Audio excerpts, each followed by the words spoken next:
What's up?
need my mic.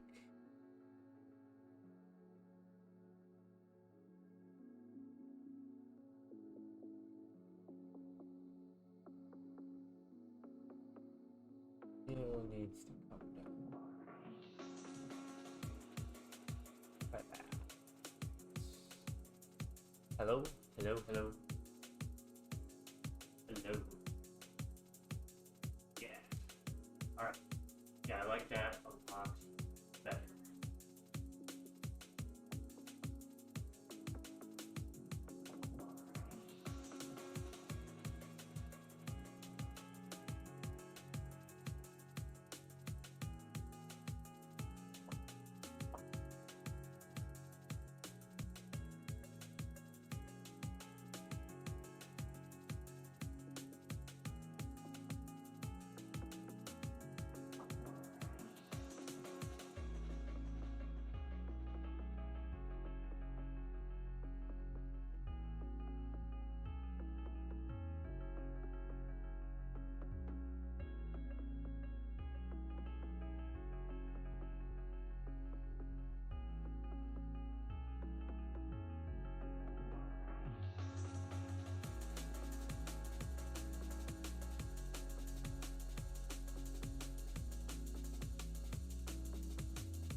Thank you for the follow.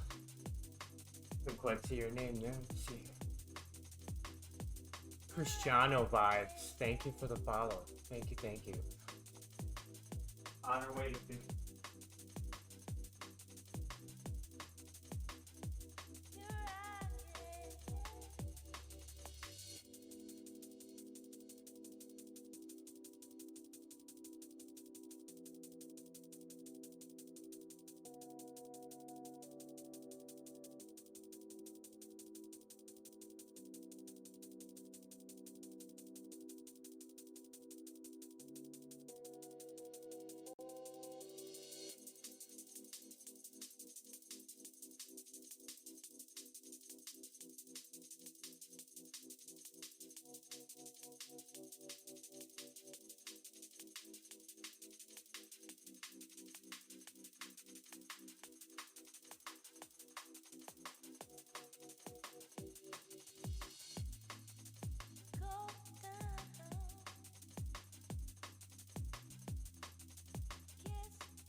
Hello?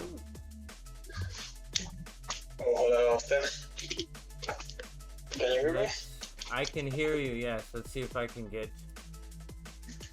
Okay, so can you please wait a minute so I can set this up?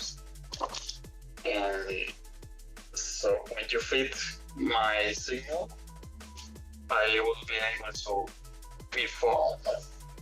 Yeah. So, okay.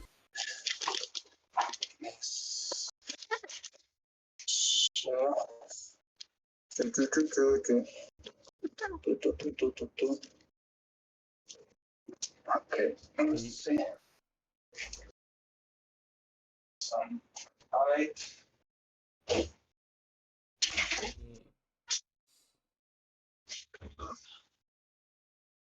don't know why it's doing this.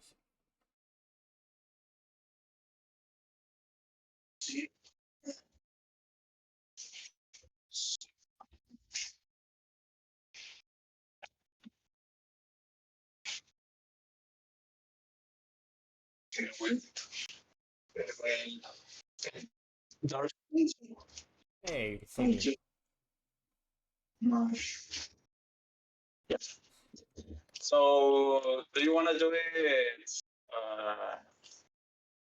in landscape mode or portrait mode?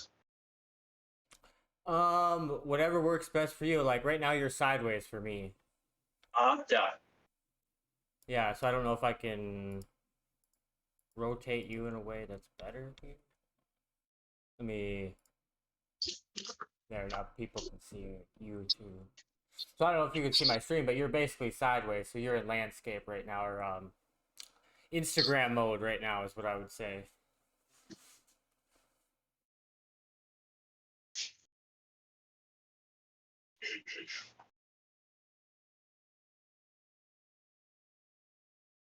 But I think I can show you what I'm seeing too, so you can understand.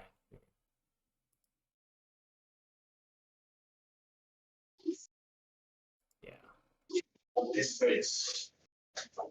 I think I'm just going to line this up of my bed. Yeah. So now you can see my feet, but no. Yep. We can see. I can see you. Good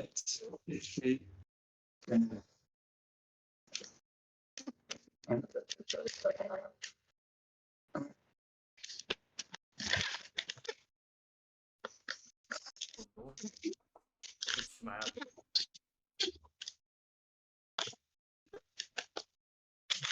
How are you doing today, Juan? Yeah, doing good, man. That's I good. actually did wake up later in the morning at about 8 a.m. 8 a.m. Mm-hmm. So I just rushed up the things I got to do daily, man. I was caught in time. Just running and do it quicker. I see. So that's pretty bad. Yeah, it was what made you want to ask those questions to me earlier? Or is it just because you thought I was in San Diego, or? Yeah, on the last call, I thought you told me, oh, I interpreted. You told me that you were going to travel with Adam to go on the certification. Right, I would. I mean, sheesh, I'd be there right now if I could. Honestly, I think we both would. Yeah, but what did you actually tell me about Adam? Because you told me you live close to him, but I do. Yes, I do. I don't recall if you told me about traveling with him. I don't think I said anything like that, I guess, but I know I did tell you that we live. So he lives in Illinois, and I live in Wisconsin, and we're bordering states, so we're probably within probably 8 or 10 hour drive from each other, I would assume, which isn't like, I mean, that's still quite a long drive, but Yeah, but for definitely closer than you and I for sure, or him and I, or him and you, for that matter. yeah. And actually, 1 hour drive from point to point is not actually that much in the States. No, I'm talking 8 hours, like 8 or 10 hours. But 10 hours isn't much in the states. No, I mean you're talking state to state there. Yeah, probably takes you 8 hours to drive through a state, and that's probably about it. Depending on the state, I guess. Yeah, on the How many mountains are in that state? Is it a flat state? yeah. Home problems. Okay, I think I'm just going to because I just don't have the room for this. Yeah, you're still sideways for me, so it is. I mean, if that works best for you, that's fine. I'm just letting you know though. I can see you just fine. Yeah, okay. So let's just keep it this far, but there's not so far.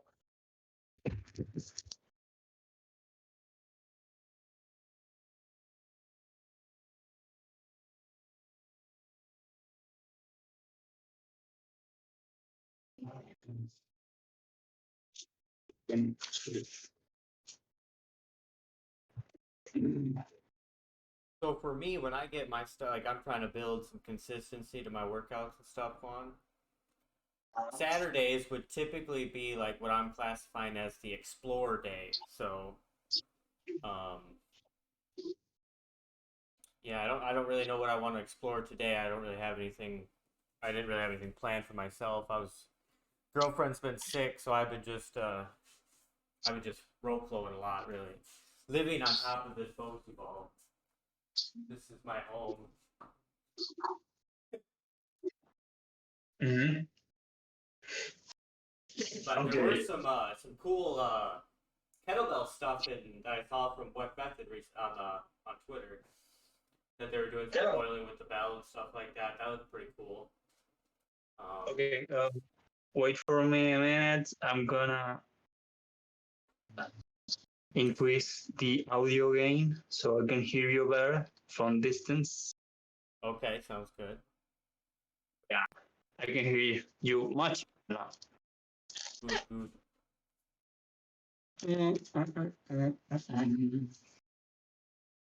good.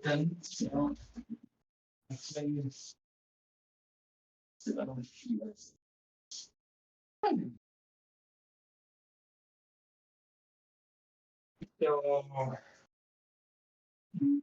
thinking of this is because I just moved my bed. So, yeah, pretty much I just have more room to flow inside the room. Yeah, I would say like for me, like I don't know if you saw where I was flowing before and what I have now, so it's like big difference. But flowing in tight areas is definitely a way to Alpaca and I was kind of talking about this the other day, where there's actually three different kind of you can rope flow with your hands really close to your body, very internal, very you know what I'm saying? But then you could also do all the same patterns, and you could have your hands fully extended out as well. So we were talking how it's important to have to learn both here and here as best you can. So like having a lot of room to no room is really good, and verticalization. Learning that verticalization. Ah, yeah. Actually, when you see, oh fuck. Okay, I'm just gonna do it this vertical because I just have more experience with this specific formats. So since I have no that much room to play with, I think we'd be just better to treat my surf to this. Yeah, plenty of room there, Juan. What are you talking about? Yeah. So actually, if you see boxing, when they throw the uppercut, um, they see a compilation of uppercuts, the best uppercuts of history.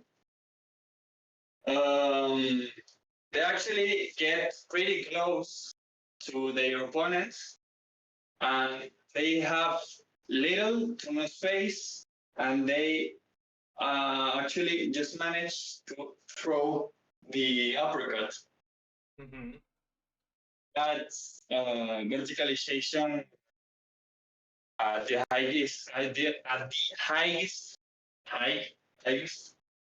okay highest level. So you understood anything of that? What I said? I understand. I understand. So Yeah, I when mean, they throw, it's really about like they, muscle control and where you can put the power. Like if you could be powerful here, but be powerful here and here. yeah, you look at this now. Okay, so I'm here. This is an split stance. So David actually talks a lot of 45. So I don't know if you have seen the Royal Coil. Oh yeah, yeah. I love the road. Okay. When David goes like this, is 45 angle created by Shoulders. the torso, the shoulder line. When I'm here, I have the option or maintain the position or to verticalize. Mm-hmm. So or you could drop the heel. You could drop the heel too. And then change directions. Drive the heel towards what direction? Here? Okay. Instead? Or what? So what's your question here?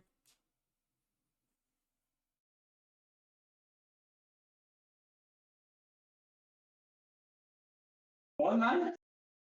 So what's up? What'd you say? Yeah. So you were talking about the ankle.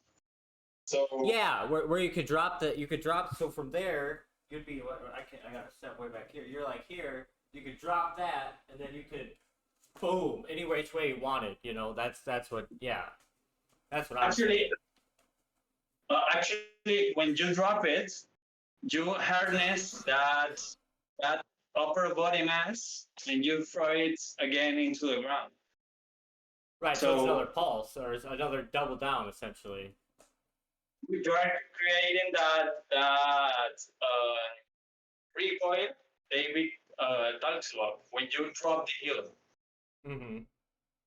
So I'm in this position of 45 angle created by my shoulders, and I can choose to stay here in isometric hope or verticalized.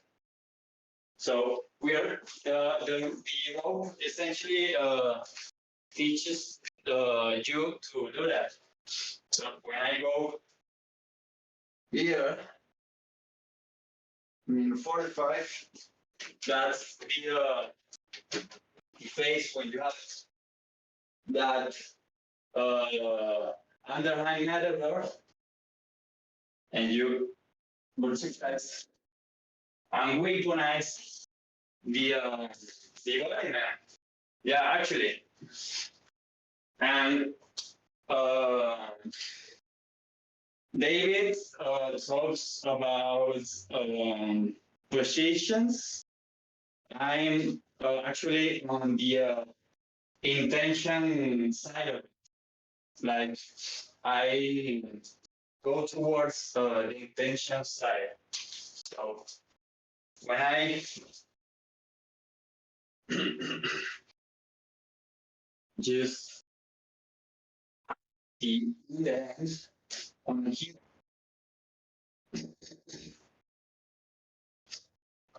I can choose to find that landmark. Okay, so 45.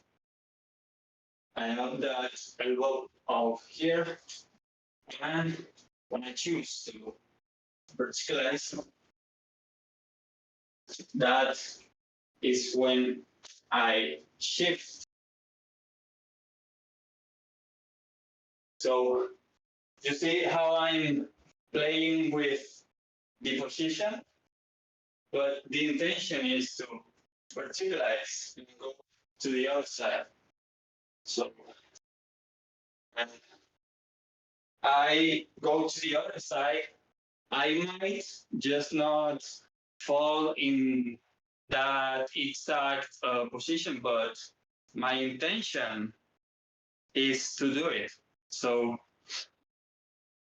when you actually set an intention to, it can be drilling or flowing, but you set a clear intention of what you are going to do. The body follows what the mind is intended, because what the word intention means is you have a plan, a set of instructions that you have given your physical body to express that desire of the soul, which is embodied through our physical. Right. And I mean, the thing I wanted to talk to you about too. I mean, everything you just said is it's martial arts. Yeah.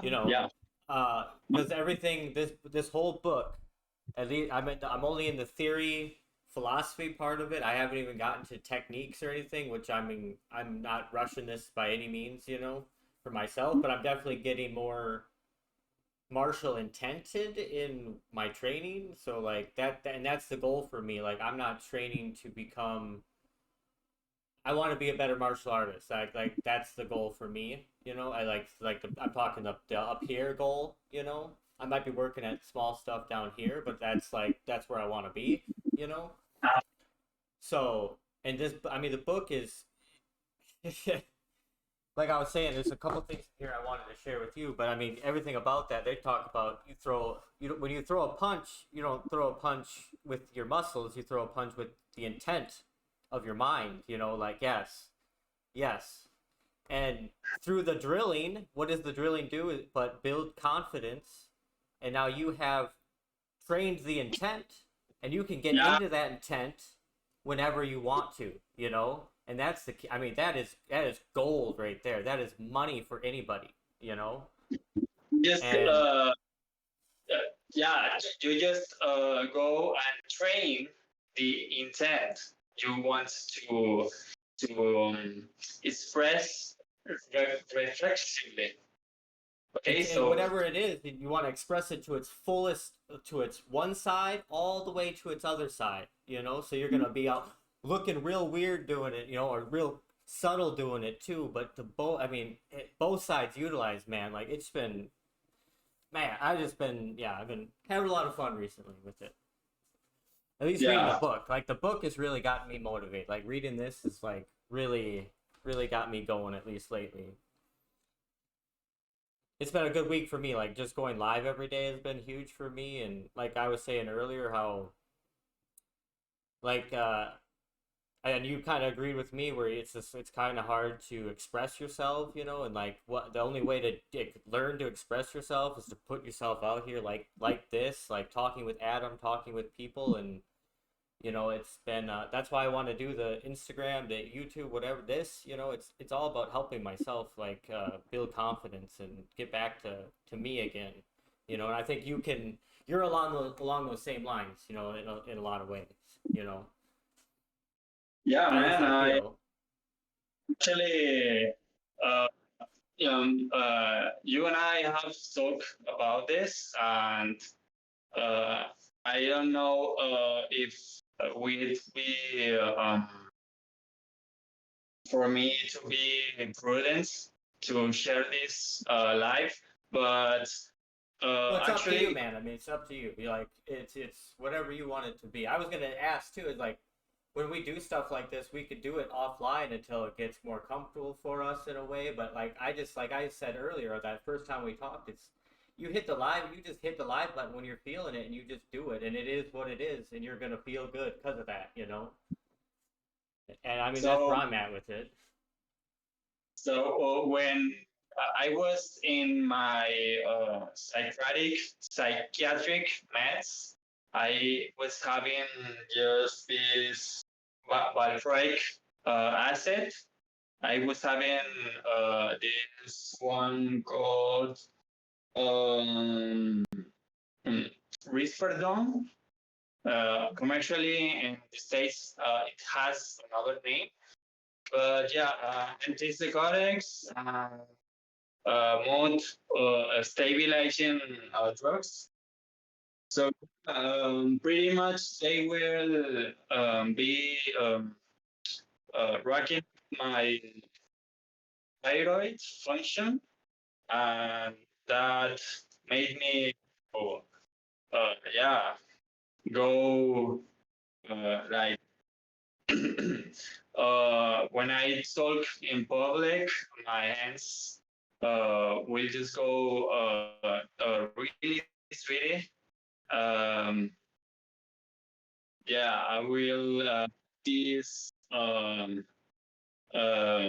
shaking hands to talk in public, and especially when talking to women, I actually not did my best to engage at that specific uh, situation because those meds, yeah, uh, were essentially plumbing down my self esteem. Yeah, my everything for myself. And now I discovered Raymond Peet's product for improving my thyroid. Actually, just go and engage in any social situation, like um, very relaxed, very grounded, and just enjoy the company of other humans, man. Like, I don't know if you have actually seen my with the annexation stuff I post on Twitter. Um, you're what? Okay, I heard something about Twitter then. Yeah, the Twitter post I share about my nutrition and how I discovered rape beets protocol for in my thyroid function.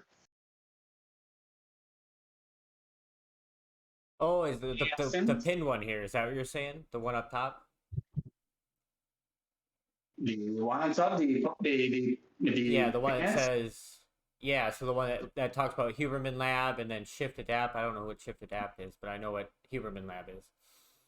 I actually in the 2020 I discovered the Huberman Lab. Um, in the moment he was just not doing podcast in YouTube. He was just So doing that was before all that then. Before that then. yeah, Instagram posts and such. Actually, Okay. because of him, I followed Brian McKenzie, Okay. and he talks about the aerobic efficiency. So when we are stressed, we actually use oxygen. So the quantity of carbon dioxide we have in our bloodstream essentially dictates whether we can make use of that oxygen. So he actually worked a lot with CrossFit athletes who were participating in the CrossFit Games. And yeah, he actually, I don't know if he did man. It's pretty invested in fitness. So yeah, he talks about breath work, um, breath control related practices, and Dustin, who is on San Diego, actually, if you haven't seen Adam's stories, he actually is with him and now in San Diego. He's Oh, Justin with Guerrero or whatever. Yeah. Dustin Guerrero. Yeah, yeah. He follows me on Instagram.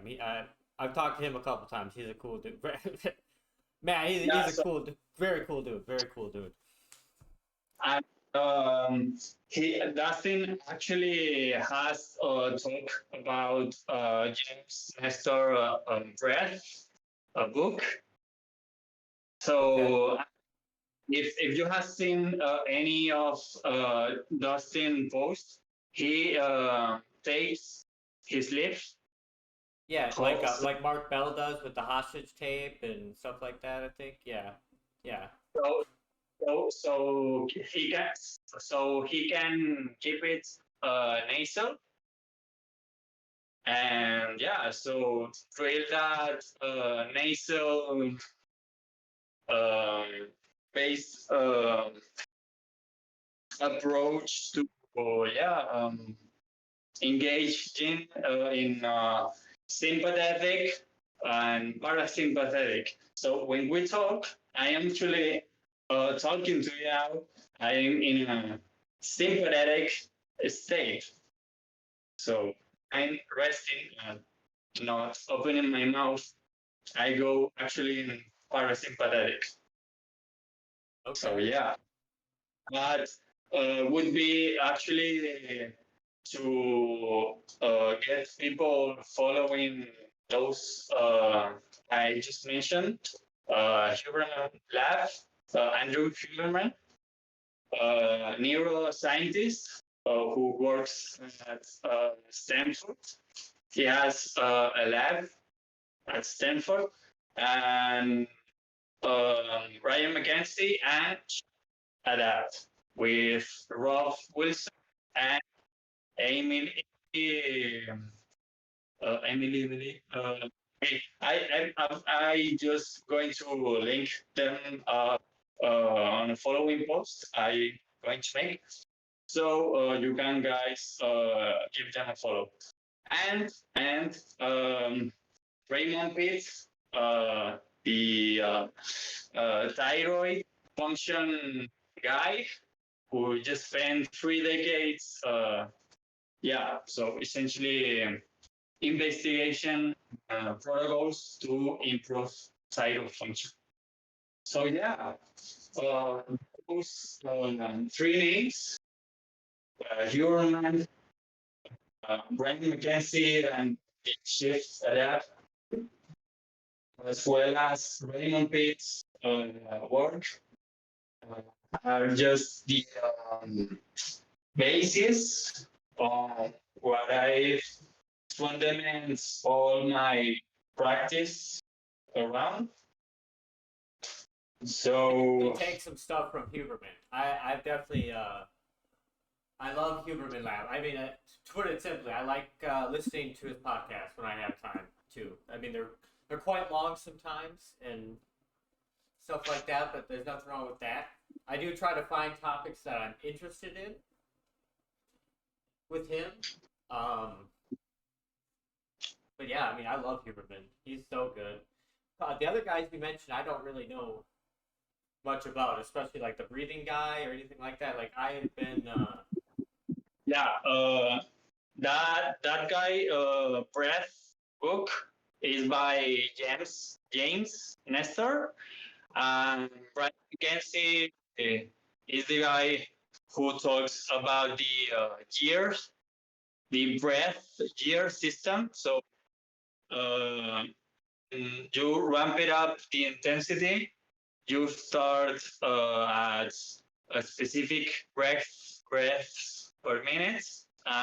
When you go up in intensity level, you actually go and use your mouth and your nose in both sides utilize way. So he says there's context for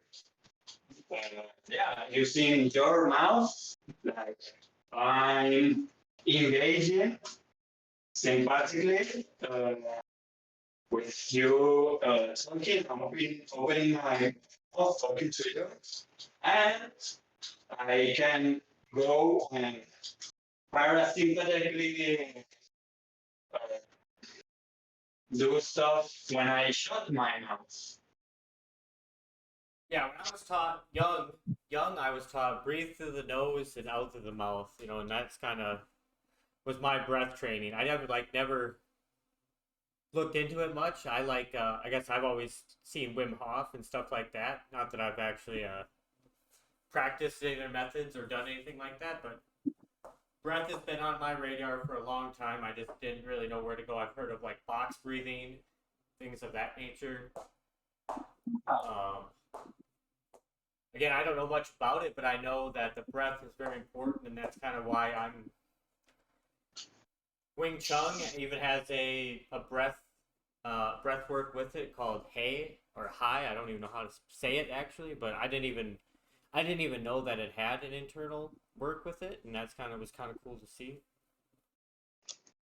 Because I'm really we talked about this last time where I'm like I don't know where I'm at a foundational level of everything too, you know.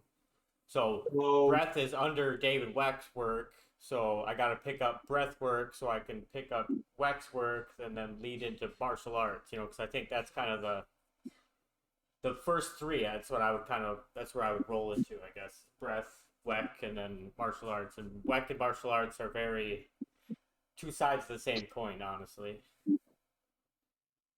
Yeah, I seen some guys personally coach who breath work and I don't know articulation, mobility, and work method actually integrates all that with the raw flow. You can do isometrics like coiling one side, the other side. You can do crossfits like you can marshalling trains and martial related stuff. You can take your mouse and use the pulsers and do some stealing. You can do so much stuff with web methods because it integrates so well with any other practices. I mean, you can find it in the rope flow. Like, I mean, when he says it's the Rosetta Stone of movement, like, he's not lying. Like, in sport, you can find it in the rope flow. You just gotta explore enough to find it in a lot of ways. I unlocked the wraps recently, and that is like the most satisfying thing to do with the rope that I've found in a long time. The wrap? Yeah, like just like I don't know what the. To me, it's hard to put like what is the reason behind this. Like, why would I do this in movement without the rope? You know, like why would I be doing this? Like what is this? But then you put a sword in my hand, and it might make a lot more sense. Or you know what I'm saying? Yeah. Because if you weaponize the body, when you have a weapon in your hands, when you going through the reps with a martial intent, the weapon actually follows that intent because many reps just add up to everything you do, man. I'm gonna just Thank God for the rope, man. That's all I have to say. It's such a beautiful, so simple. I just like I don't know. There's just so much to say about this simple piece of rope. Yeah. Or even this little like the Bosu ball. Like, have you ever worked on a Bosu ball before? Or like, because that is just that in and of itself is a crazy feeling.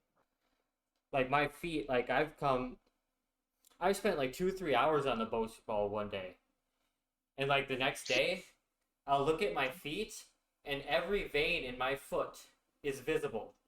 You know, I got that blood flow where it needed to go. I nourished that foot, you know?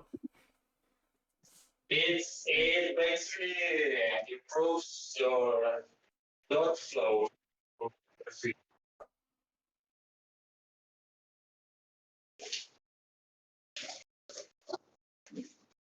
Yeah, there's nothing like this is the closest I've gotten to flowing with somebody in real life, you know? Except my girlfriend, I guess, here every now and again, but like, I guess I had my brother and his friend flowing the other day, and they were getting the underhand or the figure eight down, or she was doing really good with it, but my brother was kind of struggling.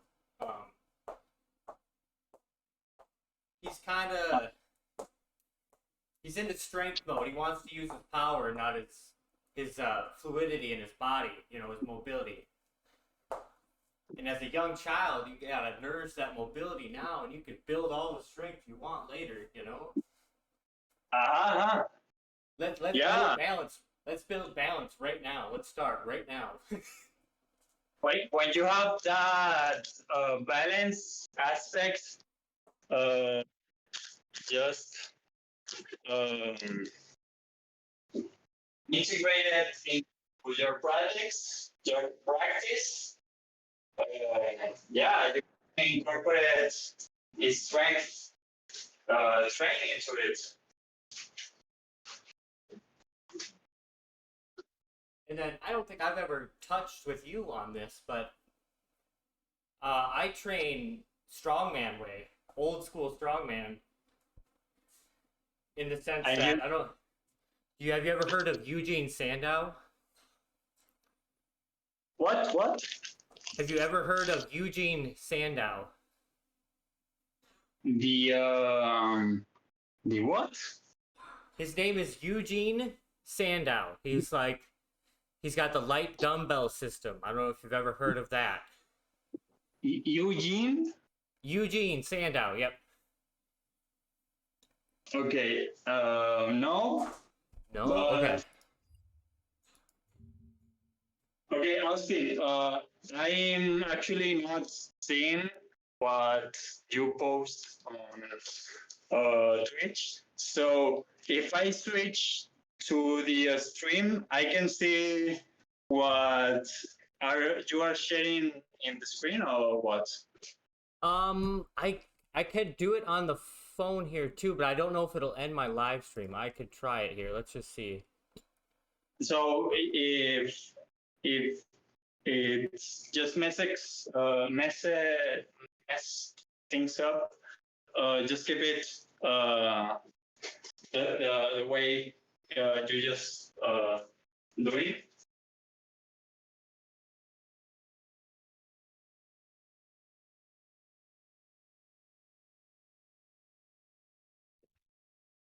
Can you see that? Can you see that? Yeah, I can see that. Okay, yeah, that's my. We'll just go to Eugene. Eugene Yeah. Sandow. Eugene Sandow, okay. The strongman protocols. Yeah. But he has this light dumbbell system here. Pulling it is different. Well, actually, this is it right here. So we're gonna start off with 25. So you've heard, you know, who Tim is, right? Tim Sheaf, Way the Rope. Yeah. He has a school of biomechanics, okay? And I was in the school for, I think, 6 months or so. I was a founding member on it, so I was in there from like day one. Well, not day one, but close to day one till 6 months in. But I just, I stopped working, so I wasn't able to afford it anymore. So it's only $30 a month, but it was worth every penny for me. But he's the guy that put me on to Eugene Sandow. And I mean, it's light dumbbell. You work up to, so I use these here. So what he does with the dumbbells, like, yeah, they are good weight, but So it's all, What? his whole system is based upon intent. It's all about muscle control. So you have light weight, but you're putting the intent, you know, so you're fully flexing even though it's a light weight, you know, and you're getting comfortable with that and then relaxing. But you do that and So- work up to 100 repetitions of 30 exercises. so there's a lot of volume with that to compensate as for the weight aspect of it. Because if I just have a 1 pound dumbbell, I just have to compensate the volume aspect of it. Mm-hmm. But it's really Yeah. about you're just using this little bit of weight to feel it. You just need to feel that because it's hard to, like, if you're trying to, you know, imagine a dumbbell in your hand, you know, it's hard to just do that. But with the light weight, it gives you just that little, like, just like a rope, gives you just that little bit of feedback, and now you can channel that intent through that. He even had a dumbbell that had springs on both sides, and you'd have to squeeze the dumbbell to a certain level, and the dumbbell would ding. It had a bell on it to know that you had the right amount of tension through the bell or through the dumbbell. And it's all about feeling the motion. That's really what I've been into a lot with my workouts too, is just relaxation and using what is only necessary to move the weight, and nothing more and nothing less, which is that falls along Wing Chun principles as well. So it's like So- really kind of cool how all this kind of comes. It's all integrated into each other in a lot of ways, you know.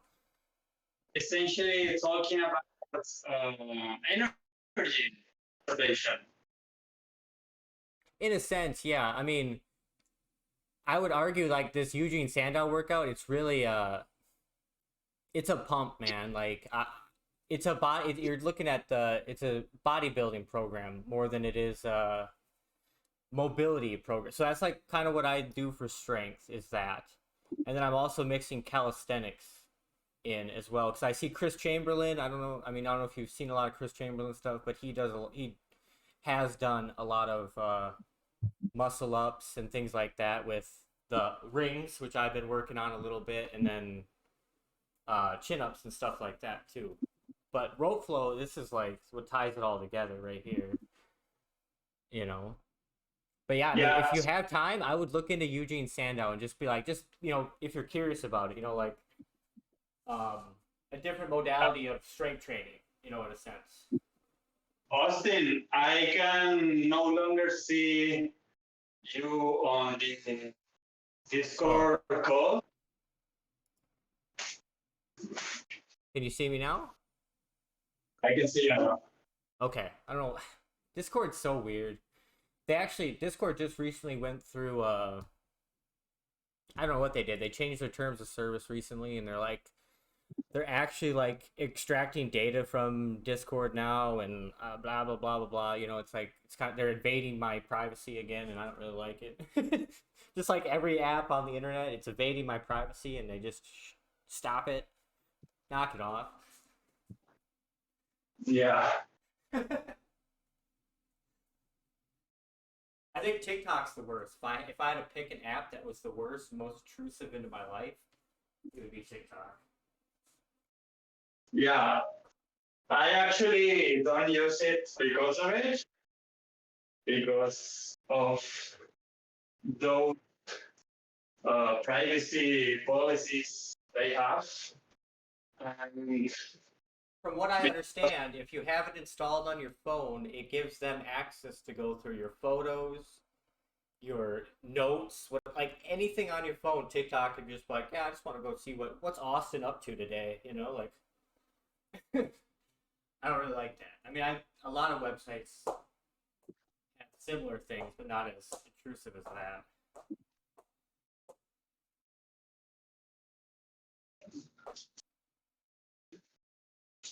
Yeah, I was talking with Alpaca, I think, not yesterday, the day before.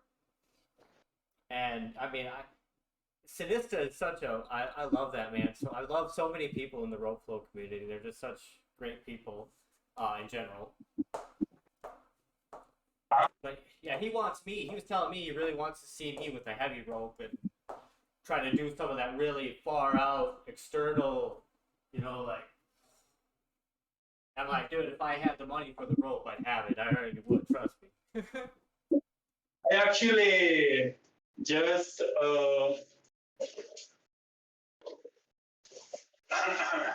experimented with this.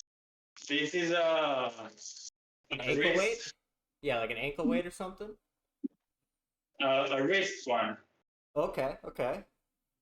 So I actually attached it to the end of the rope, and it gives me that feedback.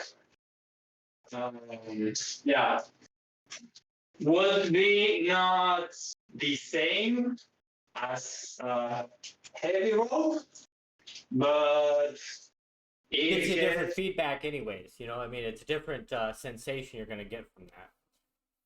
You get pretty close for what heavy rope would. This would be what I classify as my heavy rope, but it's about the same thickness as this one, so like it's really not that much heavier. I don't know what it is in grams. I don't know if you have seen Pablo Lagas on from Winding Ropes. Yes, I have. He actually builds those para ropes, which okay, so there's a specific knot. You wrap it in on a ball like this Oh yeah, with yeah. with a rope that is I don't know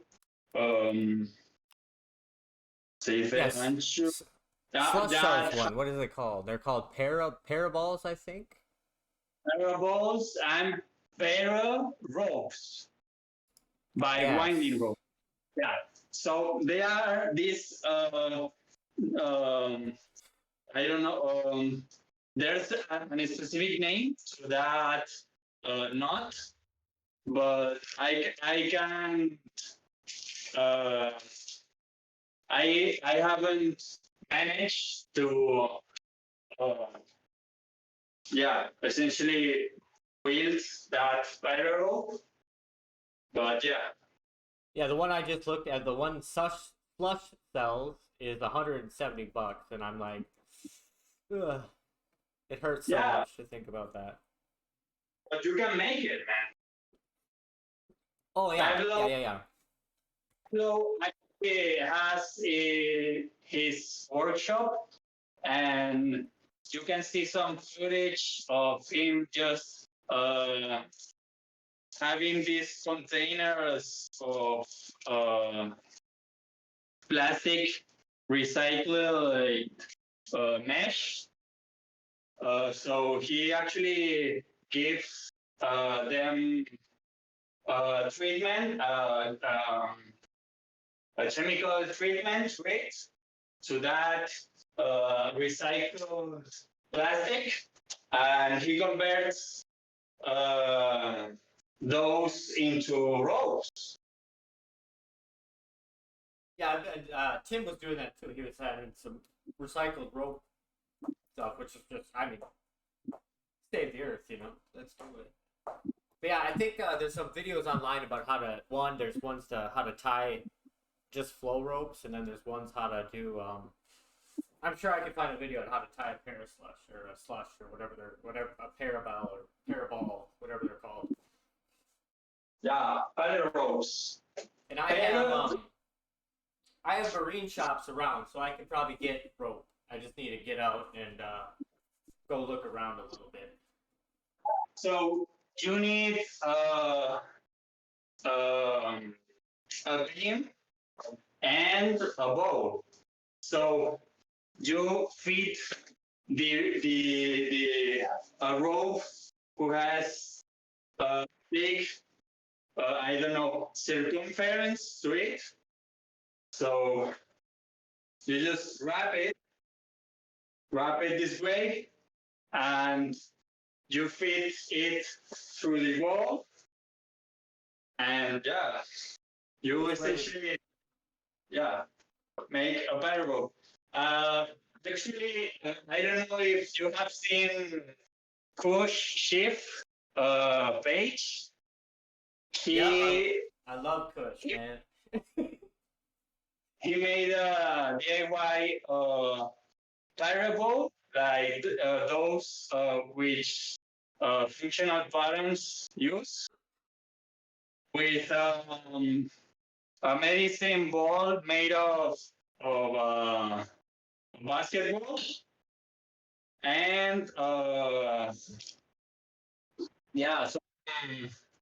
some sand and a ball. And you can see if you scroll down through his feet, you can see that specific pose when he teaches you to wield that parable. Yeah, I have a tendency to follow people, but then like not go and like binge through what they put out. I just kind of stay up to date with what they keep putting out, or I try to at least. I've definitely been slacking on Instagram, but Instagram is just I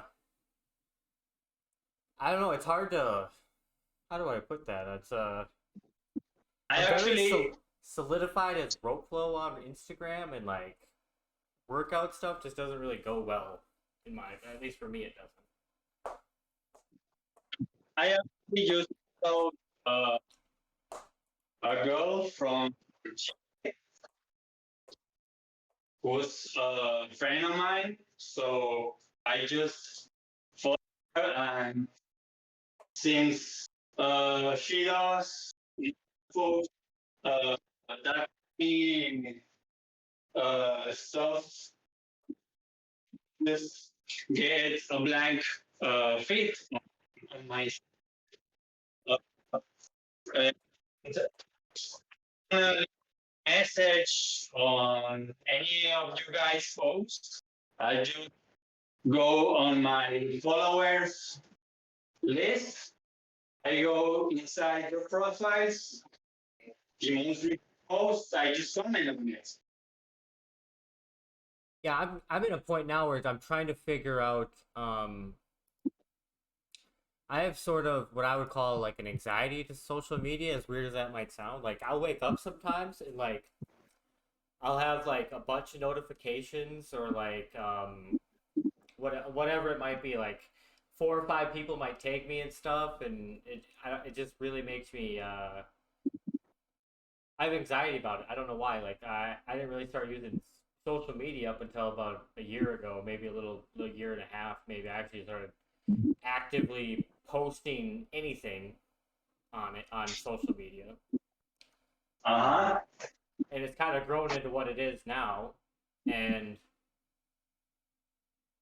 yeah, it's just kind of, but I still have deep anxiety about it, and I'm trying to learn to manage like how, like, do I set an hour a day to go through Instagram, or do I set like a certain time frame? Like, how do I manage that? You know, I'm trying to figure that out still for myself. And I But for think me, like just going live and doing this, which I've done more this week than I have, I think, ever. So that to me is a win. So I'm just gonna take that and keep moving forward with it. But go ahead. I think you are much better to, I don't know, just extract footage from lives you share on Twitch and just post the little actually worthy to post on social. Yeah, where I could Extracted. break it down and then build a Instagram reel out of it, or I could break it down and build a full-on YouTube video and then have a YouTube video that has a reel that will bring people from Instagram to YouTube and blah, that whole thing. That's what I'm thinking. I mean, we're progressing to there, but I'm not like, again, I don't know if you ever heard of the term called Kaizen. Is that a new one for you? Kaizen, It's as an Eastern. It's an Eastern term, yeah. an intense, yeah, you explain what Kaizen is is to you. essentially making a lot of short steps that lead to a big goal. So it's like essentially, the simplest way to put it is baby steps. And building consistency in the baby steps will get you to your goal. That's basically what it's basically, and you can look at it as the exact opposite of Western innovation, which is do everything today and then consequences follow. Let's do everything slowly and deal with consequences as they come across us, not let's do everything today and then deal with everything, because that's just too overwhelming, at least for me. I'm a very emotional person, I would say, and I really have to learn to deal with that in a way. And I think that's why I want to do social media. And like I've said before, that's like just talking with you and just doing this is helping me in way more ways than say taking a medicine would, or you know what I'm saying? Like, this is what I really need. I need connection. I need to put myself out there again and just be confident with who I am and help other people be confident with themselves, So Yeah, I love seeing people win, and like I feel like I don't meet a lot of people that enjoy seeing no matter who it is. I don't care who you are. If you're winning, I'm on the sidelines rooting for you. Don't matter what it is, you know. Like, and I feel like that's just lost. Like, no one cares about each other anymore, and you know, like that's why I'm so I Weck Method and what he's trying to do is just amazing. You know, like I come from physical inflammation where I fix my physical inflammation. Now all of a sudden I'm mentally feeling better. I'm emotionally in a better place. I'm spiritually working on things. I mean, it's crazy, you know, and like you just want to take that and share that with people. I mean, that's what it comes down to, you know. If you tune in the Twitter Spaces, which Adam just set up the other week, you can hear Miles saying, I want to do this with a kettlebell and a roping fitness. Yeah, I'm wondering how often he's going to try to do those. I'd like to see him every week, you know, but I mean, I know that everybody's quite busy and stuff like that. But I mean, talking to you here, if that's something you would be interested in doing with me, we could set our own Twitter space and do that, you know, and it could be every Friday. Like I would try to set a day every week to try to do it, and we could have topics and try to work on things through the week, you know. I'm just looking to collaborate with people too, and I have a hard time of reaching out with people and doing that, you know. And I feel like you and I have a lot of similarities in what we like and stuff like that. So, as for the situation we are living now, like I am getting lots of reflection about where you at, where I'm at this point in my life. yeah, I mean, I just want you to understand me more than just a video could show you, you know. Huh? I want you to understand who I am, you know, like, yeah, same vice versa, you know. So I have no job now. I am studying at the moment. If you recall what I said on the Twitter Spaces, that Italian setup, I actually said that I am studying this agricultural and farming course. My national public education provides me. So I am learning how to grow food, grow plants, manage all the ecological principles, uh, diversify species of plants. Yeah, and really getting back to that connection with my food, my nourishment.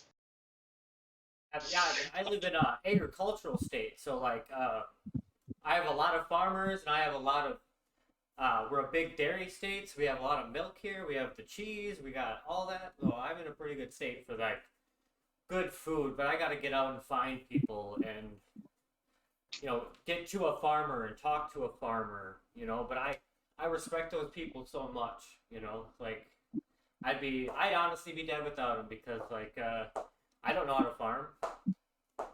Same could be said about a truck driver in today's terms, but if my food has to travel longer than I do to get to the store, I don't really like that.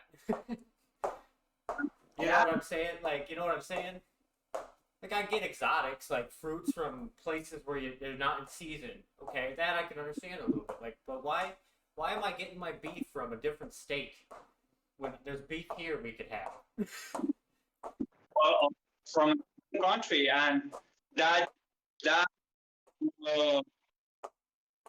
like information from another country from another latitude, when you ingest that food, which comes from another country, from another biophotonic arrangement of nutrients and light, and I don't know, vitamins, minerals, that when you ingest it and states you have a season, when you ingest uh, which is from Chile, they are later now, and you're in spring, and you eat a kiwi, it just messes your circadian rhythm, man.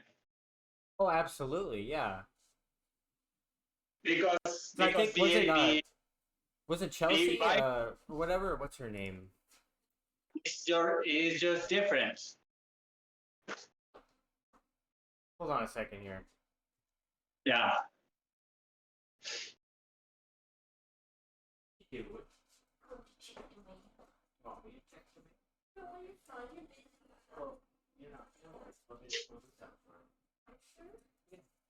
My package just got delivered. Oh, I think it's just outside the door. Oh, is it?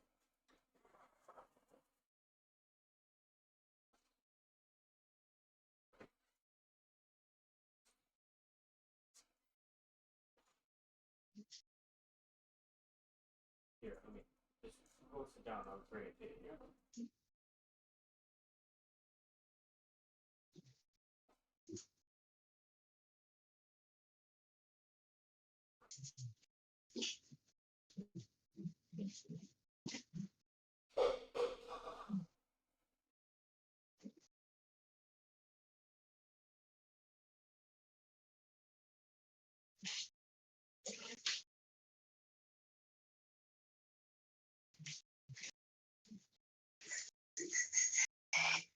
Okay, you guys. So, Turtle is having a pause. So I don't know if you can guys see me through the stream. So I'm just going to check if I am live with you guys. So just give me a minute. Twitch. Um,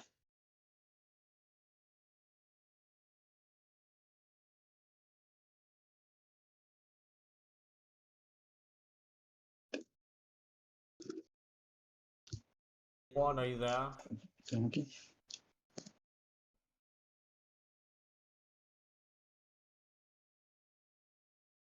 Hello, hello.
Just let me know when you're back, or oh wait, I'm muted.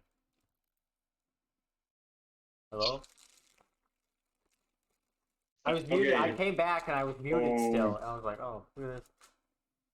Oh, can you read? It's inverted. It says "fuck the dishes." Yeah. My girlfriend just got that in the mail. Okay, so I'm already back here with Austin. Yeah, there's essentially no one's watching us, man. What'd We you say just are having this conversation uh, with no viewers, but yeah. Oh yeah, getting- it's nobody here, man. Absolutely nobody here. Absolutely not, man. Oh no. But I mean, I get a couple people here and there. I had before you even got in today, someone came in and followed me, so I got one follower today, which I mean that's just a plus. I'm trying to get to 50. I get to 50 and I get 5 people chatting in the chat or whatever, then I can get a sub button. And then if people want to, you can do that. But I mean, like, I'm really, don't get me wrong, I need money financially, but I'm not really in it for that. You know, I'm gonna do this regardless. Yeah. The thing that worries me the most is that this is gonna catch fire, and all of a sudden I'm so far ahead, but then so many people who have more financial freedom than I do are gonna just get to where I am and then just leave me in the dust again, you know. And that's my biggest fear. You know, if I was to have one with my current situation, it'd be that. But with the weather getting nicer here, but I mean, I say it's getting nicer here, and this is what it looks like outside. It's literally snowing. I don't know if you can see it. It's kind of snowing. Yeah, it's snowing. And my girlfriend's house is just, it's nerve damage. Oh, they sound good? I Well, just turned them off. I think. Oh.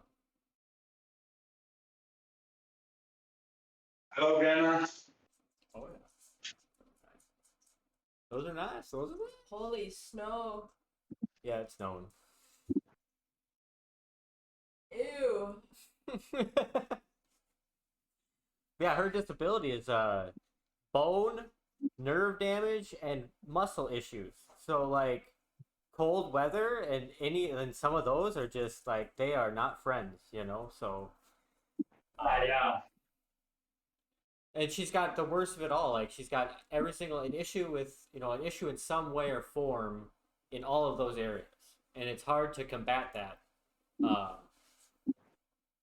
Especially in a state like this where it's cold 6 months of the year. But once it gets warm out, I should be able to get back to work. At least I probably could now. But I think I'm just gonna wait until the weather gets nicer to do it. What you work at, man? Where do I work at? Yeah. What's your job? Well, I don't really have it. Well, technically, I get paid to take care of her, so I'm a caregiver, is what I would classify myself as year round. And then I've just worked anywhere I could recently, but up until I don't work for just anybody anymore. So I've been trying to look locally for businesses that kind of align with me that I want to go back and put myself into, because I don't want to. I'm a great worker, and I'm not going to give something that I don't support my effort, because it's not. They don't deserve it. Is the easiest way to put it, you know. Just want to feel good at where you're working. Yeah, and I mean, I've always, at least where I was working at a Planet Fitness, which is just a gym, and just because I wanted to get a feel for like what it's like being in a gym and working in one and stuff like that, and it was probably one of the worst jobs I've ever had, just because of, I mean, I'm 28 years old, my manager is 21, and literally doesn't come out of the office for anything, and all my coworkers don't even clean the gym. You know, like this gym is disgusting. So I come to work and I work for 4 hours, you know, but my 4 hours is, you know, getting the whole gym looking beautiful, you know, and then I come back in the next day for my 4 hours and it looks like shit again. It's like, Yeah, man. And aren't you interested in like some farming stuff and agricultural? I definitely would be, but another thing, I mean, one thing you got to know about me, Juan, I don't have a vehicle and I don't drive. I don't have a driver's license, and I'm not planning on ever going that route again just because of my vision and how bad my eyesight is. I was in a car accident. I told you I was in a car accident. I was in a car accident because of my vision, and I haven't driven since. And I'm just making the decision not to hurt anybody else other than myself, you know, and I'm not gonna do that, you know. What you have in your eyes? You have myopia or astigmatism? I just have real depth perception issues. So depth. So like this, I can't judge depth very well. At least when I'm moving 70 miles an hour down the highway. So myopia. I don't know what that is. Myopia is when you can see far from distance. I have myopia. I have these glasses for seeing at distance. Okay. Yeah, I had glasses, but I mean, my glasses didn't save me from my car accident. Oh yeah.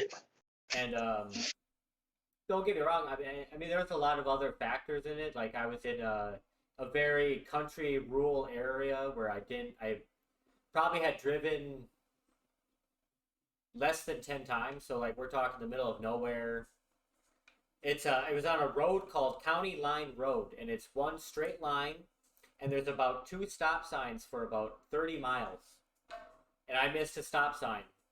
One stop sign out of the 2 in 30 miles, and that was it. So you actually hurt no one, but you no, I'm in the middle of nowhere, Juan, and there just happened to be another car driving through that intersection at the stop sign. Yeah, so I ended up, I hit somebody, I went in the ditch, we both lived. I mean, no, I didn't kill anybody, I mean, we're all alive, but I'm just not gonna being that close to being the reason that person didn't go home that day, and what that does to families. And I'm good, you know, like. You were not wearing your glasses then? I was. Oh, you were. What I'm saying is my glasses didn't save me. You know it. When I was going in for my vision test, because I was driving commercially for FedEx, you know, I was literally a delivery driver. The guy that passed me said, I should not pass you because of how bad your eyesight is. But he passed me. But he passed me anyways. So, and I mean, it only took, well, I was probably a driver for less than 6 months and that happened. So, you know.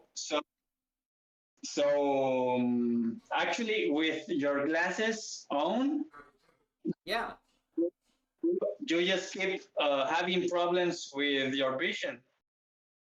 I haven't had the money to go back and get glasses since, or I just haven't, I guess, and yeah, it's a real issue. I need help. And you imagine yourself in a future when you would be able to, I don't know, drive again and to save driving a vehicle? I mean, I've definitely, with my situation with my girlfriend, I've definitely considered it, more so recently than not. But there is some, I'd have to go back. I'd have to do like a driving class. And I mean, there's some stuff I'd have to do. But I mean, I could go get my license whenever I want. It's my choice at this point that I haven't gotten it. Yeah. and I probably should.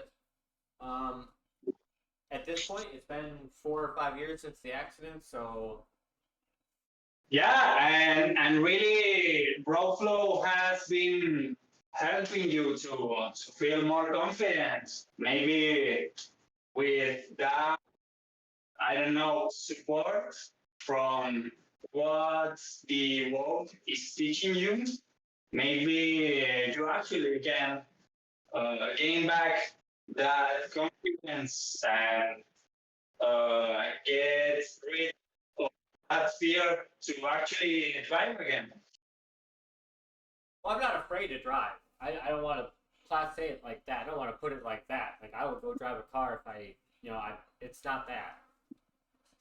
It's the one. It's a lot of other drivers. As a pedestrian for the last 4 years, I'll say this: that hold on a second.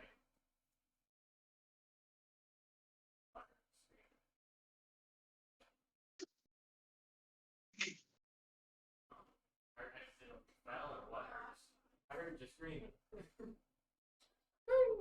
Sorry, I heard some screaming. I didn't know if she fell or what was going on. But my bad.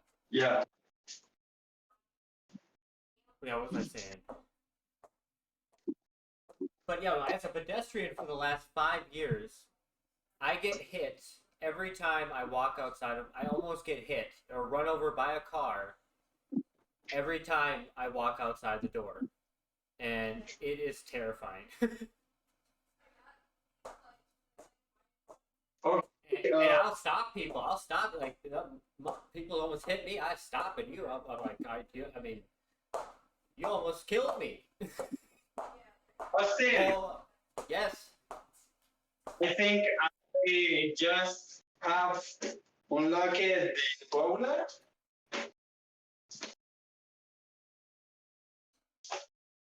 So Say again? this is the right. You talk about the bowler here? Yeah, the bowler button. Yeah, I think that's. Uh-huh. That's the bowler, right? I think it's more like. It's kind of like an underhand matador. It's two beats.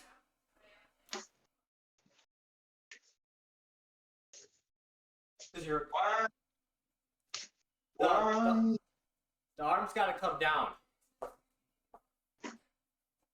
So I feel like I'll go to short rope like what you got. So you're kind of just the your right or whatever hand is underneath is kind of just floating here. You need to drop that. You need to drop that. Because you're just like sitting here in a matador. Yes, there you go. And the other hand just goes up. Yeah, behind the head. Or like, you know how David talks about like that crown? You're gonna hover above that crown point. Yeah. And then you go verticalize with the the short side. Boom. Yeah, so there you go, guys. I have just unlocked a new pattern. Let's go. Yeah, for me, like the wraps. When I started doing the wraps recently, that is the most intoxicating feeling I haven't like. The last pattern I unlocked was the dragon. What do you call it? The dragon hug? I guess is what it would be. So yeah, I've been addicted to that. Now the wraps are like my favorite thing in the world, man. Like, oh, it's so much fun. the thing with the wraps, I have not that much of experience with them, but yeah. For me, I don't know what you do with rope flow. Like I'm very free flow oriented. I know there's a lot. You seem like a driller to me. You drill a lot. Yeah, I do not. I do not drill at all ever. Not ever. Not ever do I drill. It's all free flow. That's what I do. And I guess there's parts in a free flow where I'll stop with like my free flow and I'll just kind of like sit in a position or in a pattern for a while, but then I'll always go right back to the flow. You know, I'll go right back into it. I'm always trying to be as dynamic as possible. I just unlocked the folder. So I need some tips as for the hooks. So Hugs, I okay. see you guys just transition from when they have the dragon roll in front of them, they go like hug themselves, and from this, where you grab it like this. So this is where you are in a dragon hug usually. Like this. Yeah. So the rope will come down and it's gonna go up and above my head again. Like Like this. it's you know how the dragon roll is a side move, or this is the dragon roll, you know? Well, I have a hard time doing the dragon roll because every time I try to do it, I just end up underhand sneaking. But I think this is a dragon roll. But then This. You will. so yeah, Yeah. So. I'm gonna bring the rope across me, and then as it's going across, my hands cross.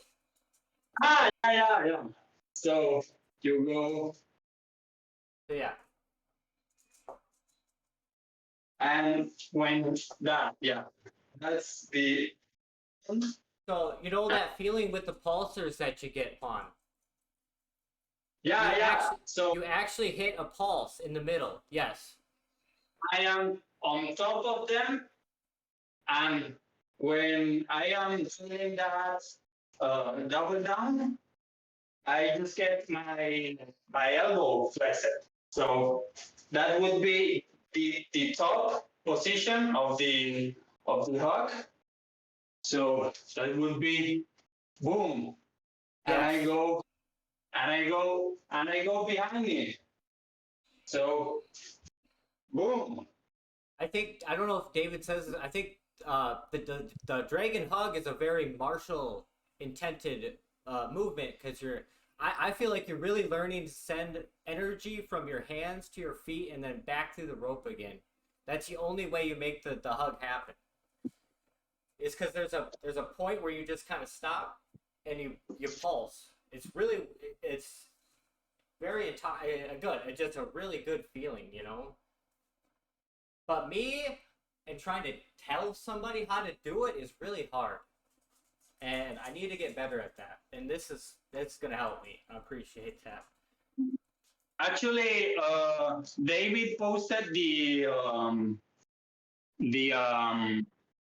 his stick, the down with the stick, and I actually discovered long ago that you can double down with the move too.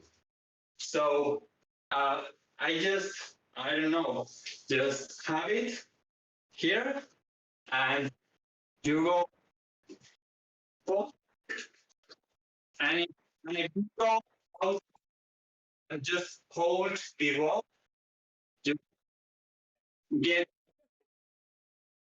Yeah, do some like skipping, but with or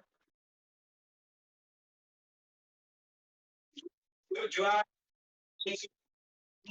getting that, and yeah, particularize. Yeah. Particularize that fake, that hope. I've been trying to get better at that. What you were trying to show me, like bringing the club across, you know, that's kind of exactly what I was just doing. But it's about switching the hands. What you do with the stick is you when you're gonna throw a baseball, wind into flexion, and you essentially roll the stick, and with the other hand, you push it. So it told a lot of that, yeah. So you're pulling with one hand, and with the other, you're pushing.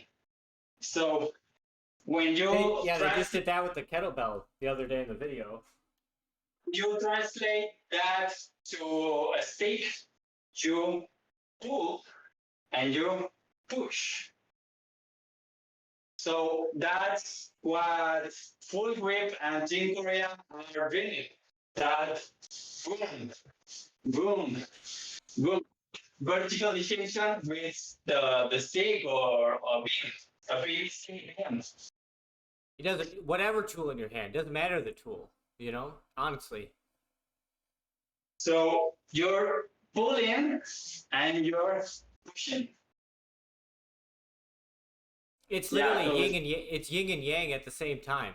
Exactly. I mean, that's what Weck talks about, as being the softest of the soft and the hardest of the hard, all in one, you know? And Wing Chun is a soft martial art, so I'm not really learning the hard aspect of martial arts, but I actually learned my matadors, my underhand matadors, from a Filipino woman that collaborates with Alpaca, with Sinisa. Yep. I love him too. That guy is absolutely insane. The matador and the underhand snake, and she was essentially just pulling the rope so that you hit that position, and the underhand snake, you see, you boom, you create that door and you pull, so you can get your hand back on your back and go to the other side. But yeah, when and that underhand snake, yeah, David talks about how does it resembles a lot with how we do in sprints, like underhand, the snake.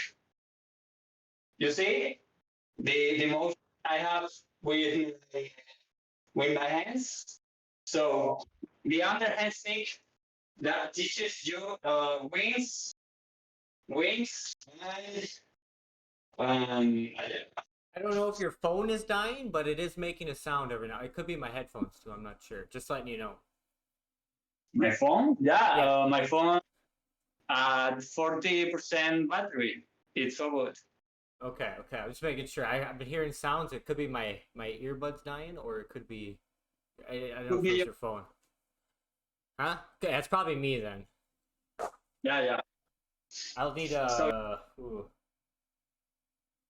Oh yeah, there goes my headsets right there. Hold on. I don't know. Now my mic might be too sensitive for when you talk. Need to go change.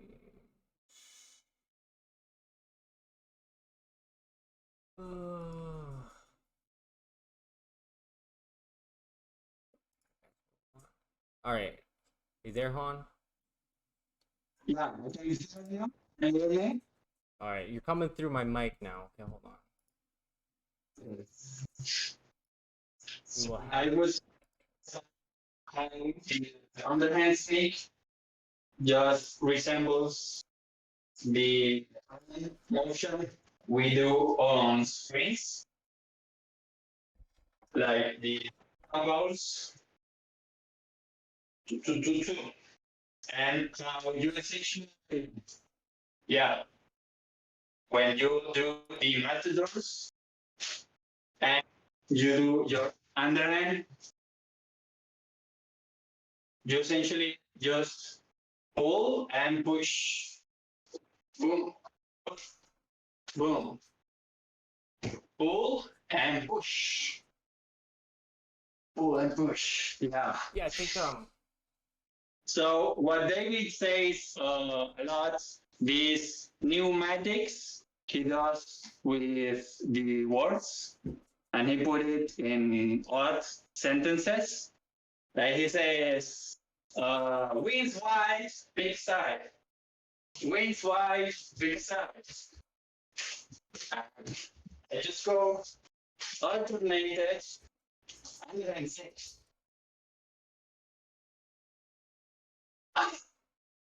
Man, Austin, you tried underhand snake switches? the switches. Yeah, hold on here. I saw Edward did them at like what 170 BPM the other day. Edward is just It's the sneaks are on my radar, or at least the sneak switches. I'm definitely putting more time into those. Because that will be, you know, we were talking earlier about the RMT, the certification. That's in there. You need to be able to do 100 of those in session. What? Yeah. How many? 100. I think it's 100. 100 in how much time? I'm not sure, but I'm sure it's a certain beat per minute you're trying to hit. Yeah. That's a difficult one. Okay. Yeah. That done? Finished? Can you take to the heavy books or some books and like flatten that out? Yeah, I can. Thanks. So ready for me. Yeah, what can we flatten?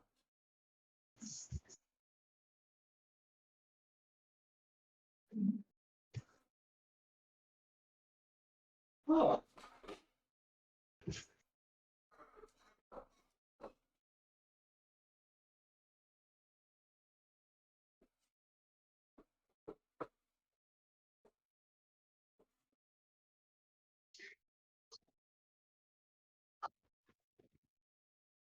Cool. Let's do that. Yeah, okay. Underhand switches. Yeah. These have been yeah, like I said, they're on my radar again. Ooh.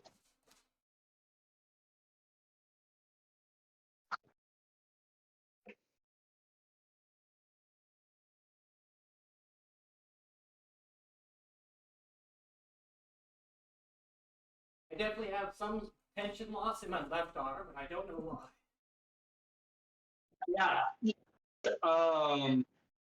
Squat. Keep it like position, and you just change the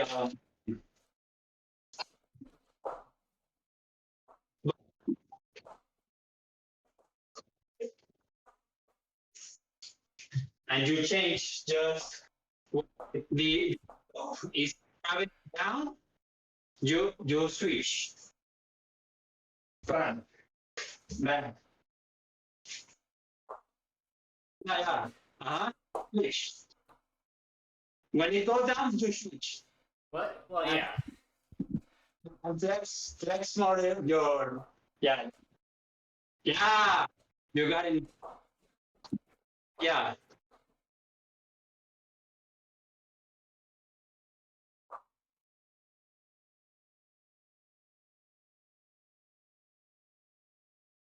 Sure.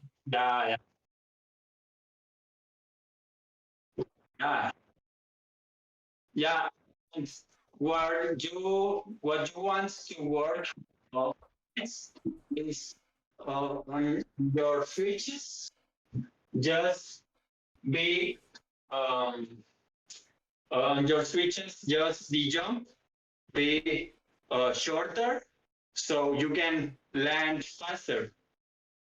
And we harness that ground force into your upper body to switch again. Like the quarter on air, you can harness ground force into your upper body so you can verticalize again. I've been doing it on the Bosu a little bit with the little rope. Well,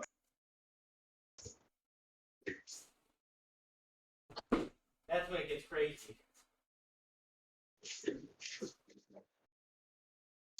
You need to get a Bosu ball, man. yeah.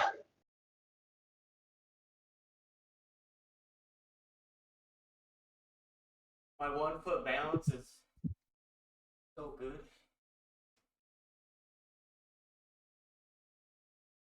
Getting better, I should say. Have you ever seen the Zen 10 or anything like that? From David?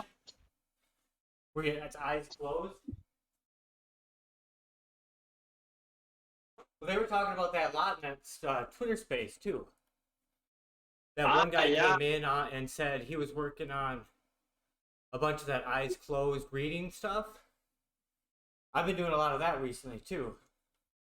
Divosu. Yeah. On top of, yeah. Have you ever been on a Bosu or used one at all, or What? a Bosu? Have you ever used one? Yeah. I mean, do they have like a? I guess I don't know your area, but do they have gyms and stuff like that where you have access to stuff like that? Oh, you have a Swiss ball. have my Swiss ball. Like it's just the. Can you stand on it yet? Yeah, but yeah, I can essentially comprehend what David says about food.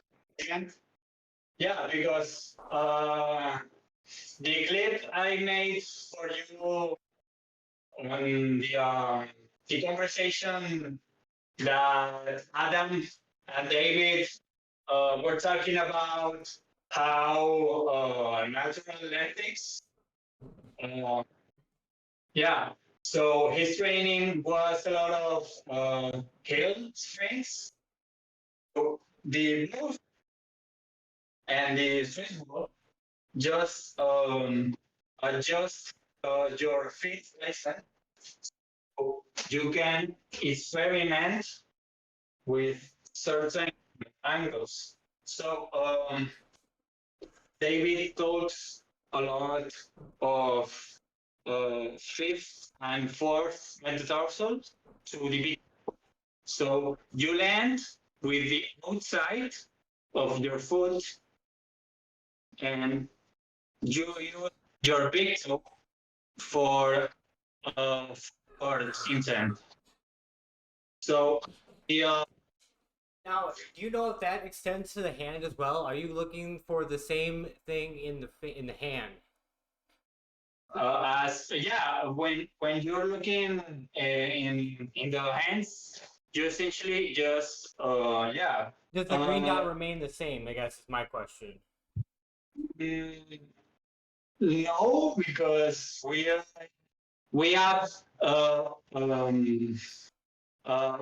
different neurologic like arrangement of hands. Like we Yeah, 'cause evolve. have you gotten into the core fist? Yeah. What David says in the Mark Bell podcast, which was posted like 8 months ago, the Mark Bell podcast, he goes with Chris Chamberlain, and he talks about what do you call this in English? Snap. I snap my forks and just go like this. Snap my forks. I I slept my third and um, my big finger thumbs and reps. So uh, uh, slaps, and wraps the The corpus. triangulation of the hand, yes. So you just might listen to that podcast. So yeah, in words short, what you essentially do with the hand, you cannot do the same as what you do with the foot, but when you're locomoting, you're essentially going to have that motion intent with the long and the short side. If we are picking that rope as you have, we are essentially our hands as are um, the the um, the more the most distal point as for our proximal, that would be our chest and our upper back and our legs. So the hands are just the point where we can go or shortest or by or shortest at 45 or the longest at 60. So essentially, what you do with hands is this ringing with the core fist, and you go with the forefinger. And if you wanna go short, you project through the fourth finger into that landmark, into that iliac portion of the back, and you like if we was just playing with a towel, like getting the water out of a wet towel, you go and project the elbow through the ringed hand, and you project the elbow. So that elbow has a forward intent to locomote. So when you have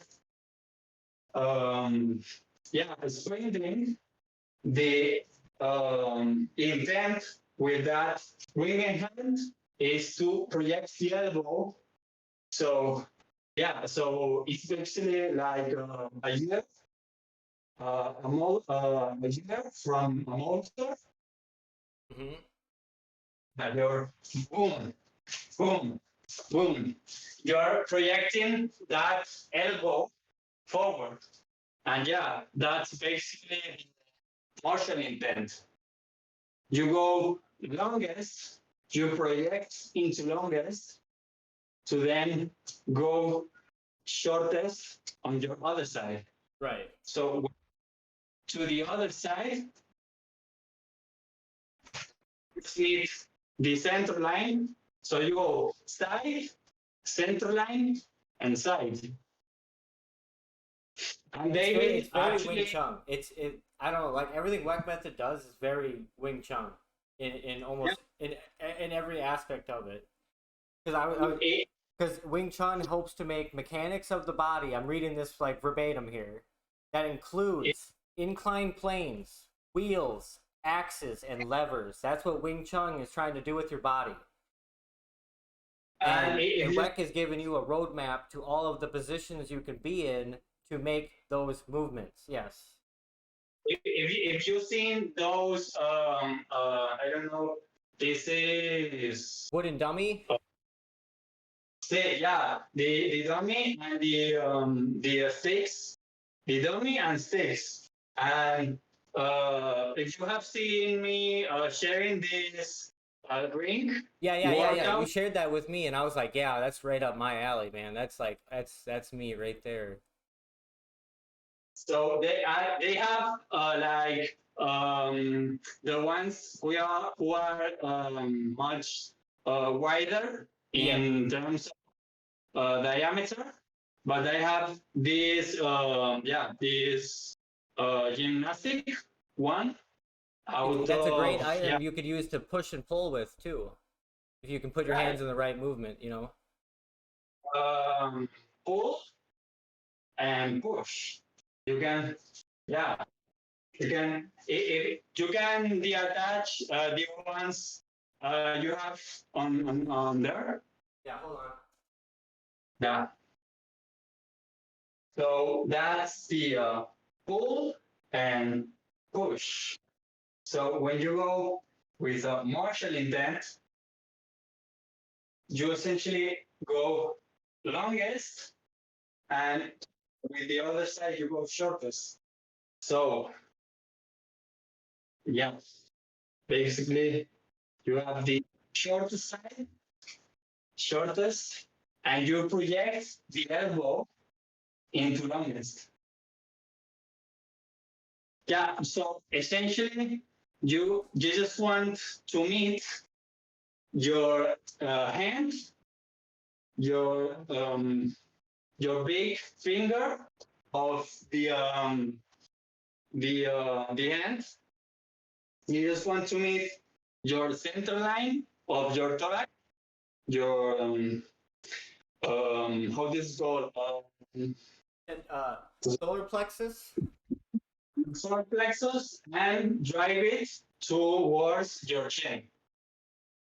So that way you're verticalizing into your chin.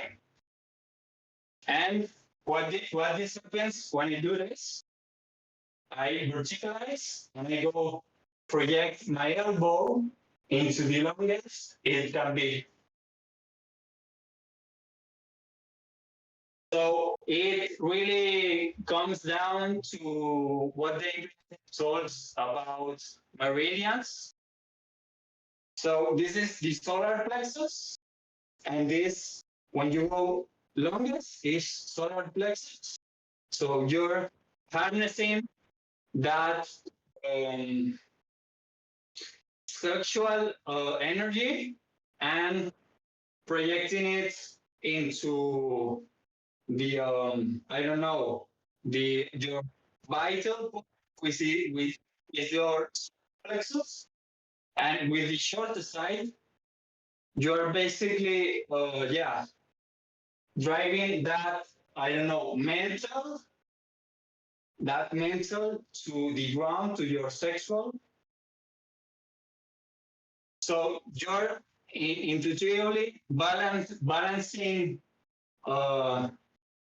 those aspects of your physical body into movement. So you're using the expressive, your creative side, and your energy and aggression type of energy. So when you carry over that to locomotion, you're expressing with vigorous intent and a creative intent. So I can both, I am just happy, locomoting happily, like I'm excited to be here on Austin Beach, like really happy, and I can be like really angry where I am going to locomote in a way which, if I face on opponents, I can be really, um, yeah, um, inclined to express aggression to it. So I can harness those two sides, the aggression side of it and the creative and more happy, parasympathetic side. The flight, which would be sympathetic, and the flight, which would be the parasympathetic. Mhm. So talks about the conscious and the reflexive. So when you put in the reps with the rope, with the ring, with the beam or the mace, that just has those two polarities. You can pick the one who Doesn't it create the neural pathways too? Because he's always talking about that. So it just makes the bridge. You know, it bridges the gaps. You're So- aware of your spatial awareness. Like you're aware of all of this and what is coming in you and what is coming away from you. You know. So it essentially has so many eyesight benefits to it because you're always into a ready position when you can hug someone or you can hurt someone. Mhm. I can hug you or I can hurt you. I Yes. mean, Yeah, I see what I know what you're saying. Yeah. yeah. So I can hug you, I can love you, or I can hurt you. And I can change to whatever I want to be on a dime, whenever I want. And basically, what Brian McKenzie talks about the change of state, the change of sympathetic to parasympathetic, the flight to flight. Okay. So yeah, okay, you're looking at it as from a breath standpoint, like that's where you came from, and okay, I see what you're saying now. Yeah, okay. From a breath work aspect, the WEC method just integrates it into your practice. So yeah, It's the same practice, but one is breath work and one is physical in a sense, you know. and all the principles just stay the same. How you approach them just depends on you. I said that on Twitter once because I don't know what Adam said something, and I commented on Twitter and I said WEC method is one of the only forms of fitness that's felt right to me in a lot of ways, you know. And I think that it's just because of the balance of it. I guess I'm not sure. I kind of lost where I was going to go with that. Because your balance, your polarities, and where you explore all sides, you end up integrating them. Yeah, because he's got the internal torsion and the external torsion too. Okay. Actually, this is the horse stance of Wing Chun. Yes. I privately IG to Miles and Adam. I would then I'm going to tell them to include you in the group we have in on Instagram. I share there how the horse stance from Wing Chun really carries to the I don't know to hit a baseball and to throw a baseball because what I do with my feet, see, these are the figure eights, abducting and abducting my hips, opening my hips, my knees, all are working in spiral and figure eight motion. So when I go into a Wing Chun horse stance position, I have the option to stand still or to really harness that martial intent and go throw a baseball or to hit it with the bat. So when you wind up with the baseball in here, you're essentially going into flexion, into yourself. So you're going into a parasympathetic expression of the position. Because when we are getting hit by some external force or an opponent, we protect ourselves in action. So, yeah, you harness that position when you're going to throw a ball, but when you are going to throw it, you're exploding yourself into extension, boom, and you carry with you that martial intent into aggression, into violence. Mm-hmm. So this is fight. This is there it says this is Cobra. This is Cobra. Cobra, yes, and then Raptor. This is Cobra and this is Raptor.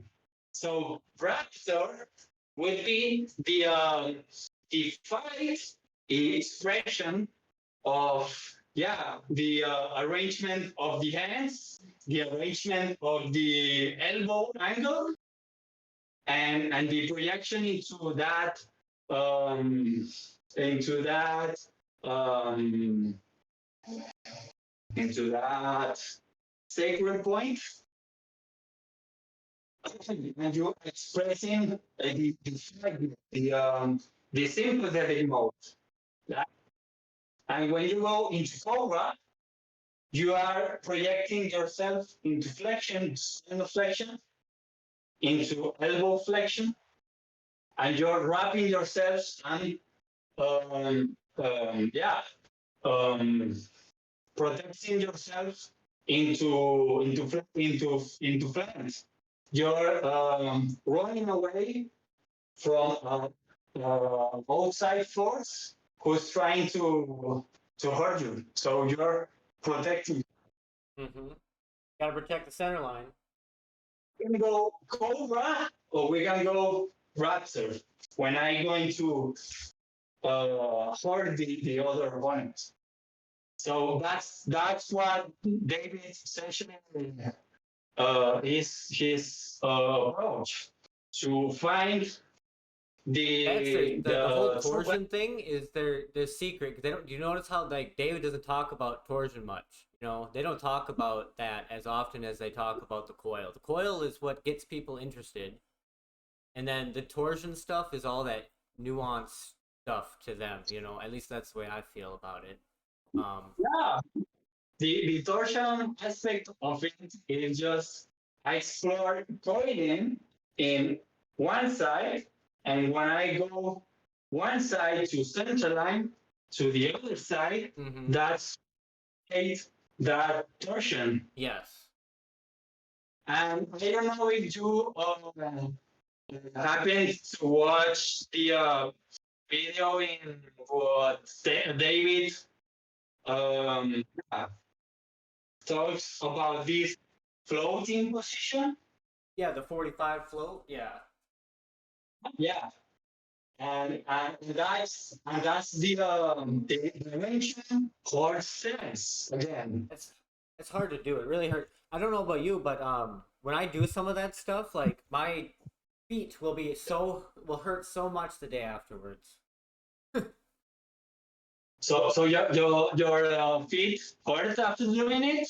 When I'm floating on my green dot, Yeah. like this, and I just sit like this, and I'll just sit and. But yes, I have had quite a bit of foot issues. Well, not issues from that, but So you essentially my toes feel really tight the next day. That's the way I'd say it. Yeah. can do some cal jumps.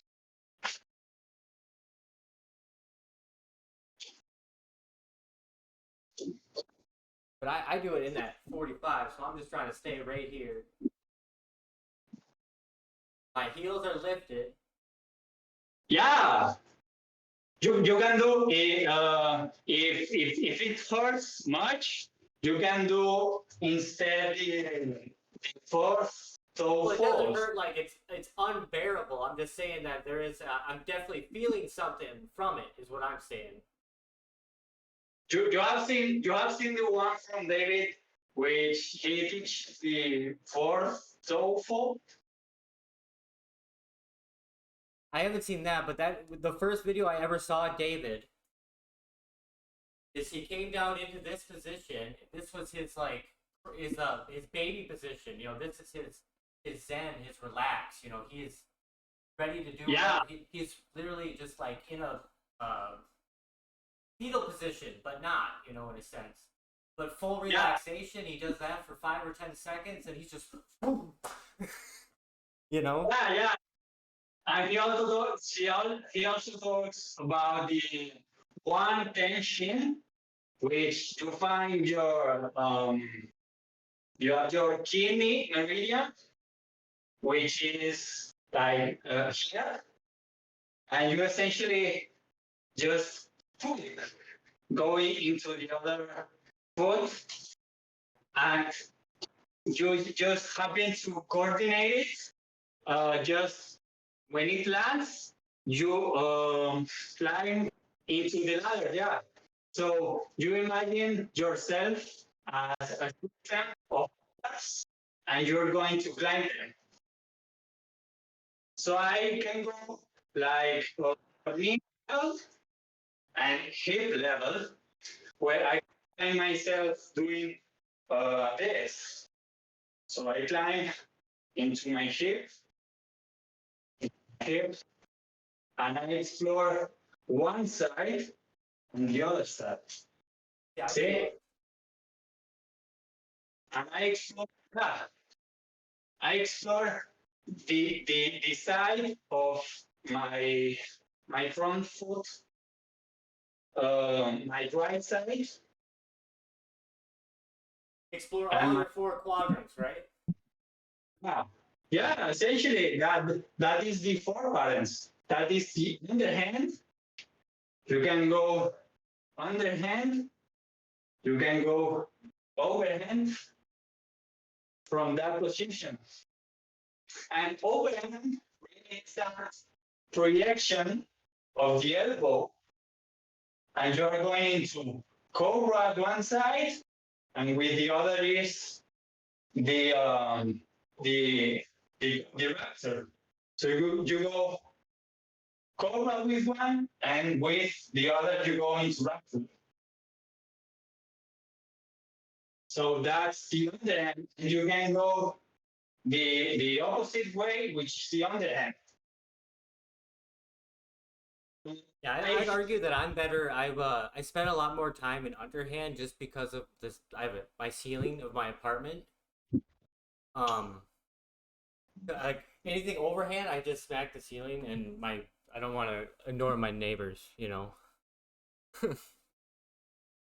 That's why I do a lot. I'd say I think I do a lot more underhand stuff than I do overhand. And I know my overhand sneak is definitely.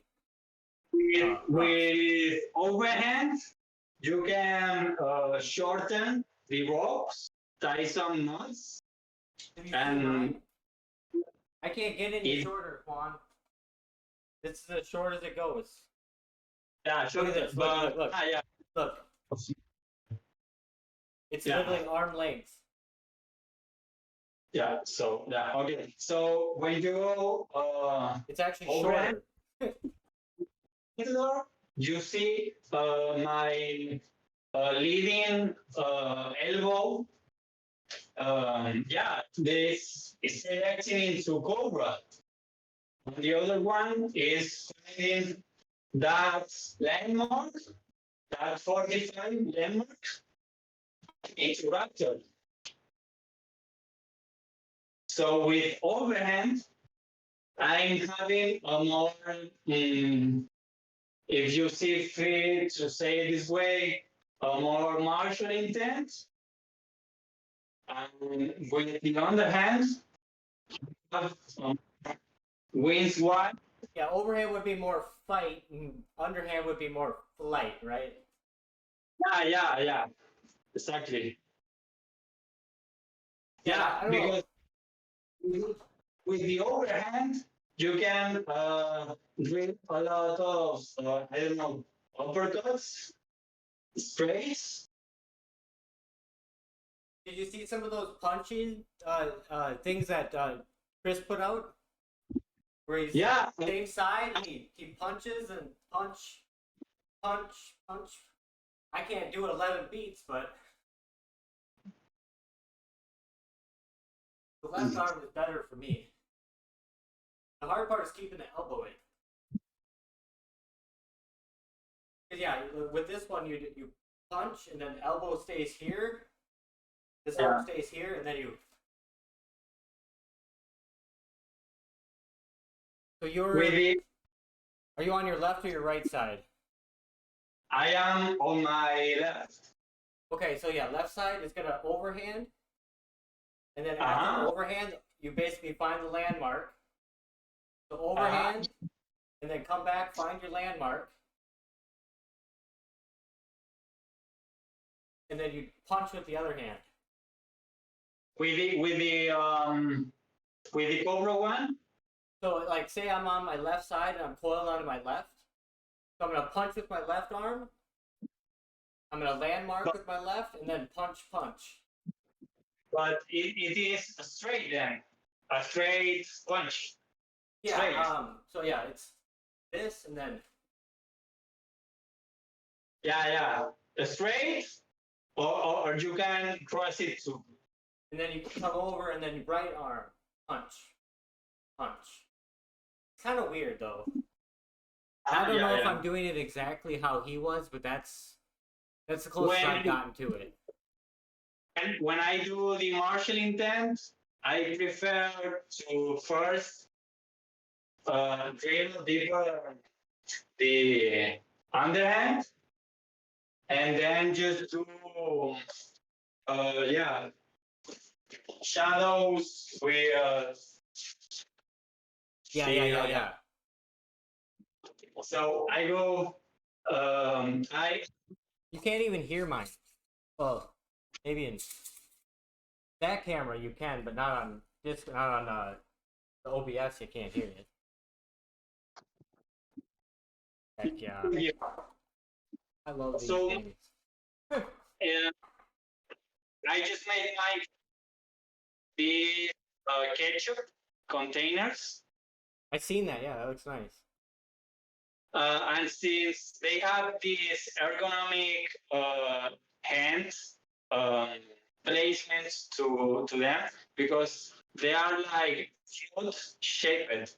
So when you grab it, your third finger just land in there.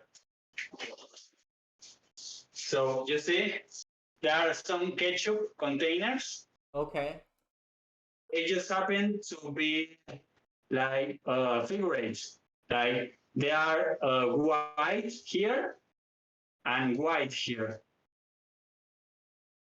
See? Yeah, I see what you're saying. Yeah.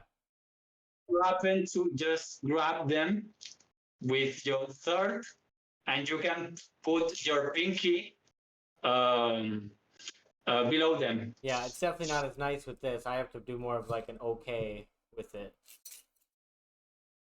Which So, I'm not against that, but so then you can just drill the double taps. But just to create the shortest angle when you go on the back and when you go on the front, the shortest. When the elbow is more flexioned, the better, because there has a shorter range of movement. So that way, that upper body mass, and you put it into the floor, and then you verticalize. boom. Yeah. So when back to when I just drill my martial intent, I just go and grab the rope and do this overhand, and then just do these shadows with the ball segment. Mhm. Maybe I have left ball approach. My right leg, my dominant, is on front, and my non-dominant, which is my left, goes on the back. So I'm a softball. I throw with my left. That's interesting. Because I would argue that I am, I'm right-handed, and I'd rather stand like this. so know? you go What? orthodox. Huh? Orthodox, the ones who go orthodox just throws with their back leg, with their right on the back, and with My their right leg is my bad leg. If as weird as that might sound. right on the back, and you throw with your left, with your right, your uppercuts, your straights, and your crosses. Yeah, be here. That's where Yeah, I'd rather be, right here. you can be orthodox and southbound. Southbound. So you throw with your left. That's softball. Okay, yeah. Yeah, I You don't and do that. you do the defense with your right, and you attack with your left. So when doing shadows, what I'm struggle more with is with my applicants. I find a difficult time connecting with the hip, doing that hip hinge, and just particularly when doing the uppercuts with my left. But I have no problem for the straights and the crescents. I have no problem with them. But with my uppercuts on my left, since that's my non-dominant, I struggle with that side, doing uppercuts with my left.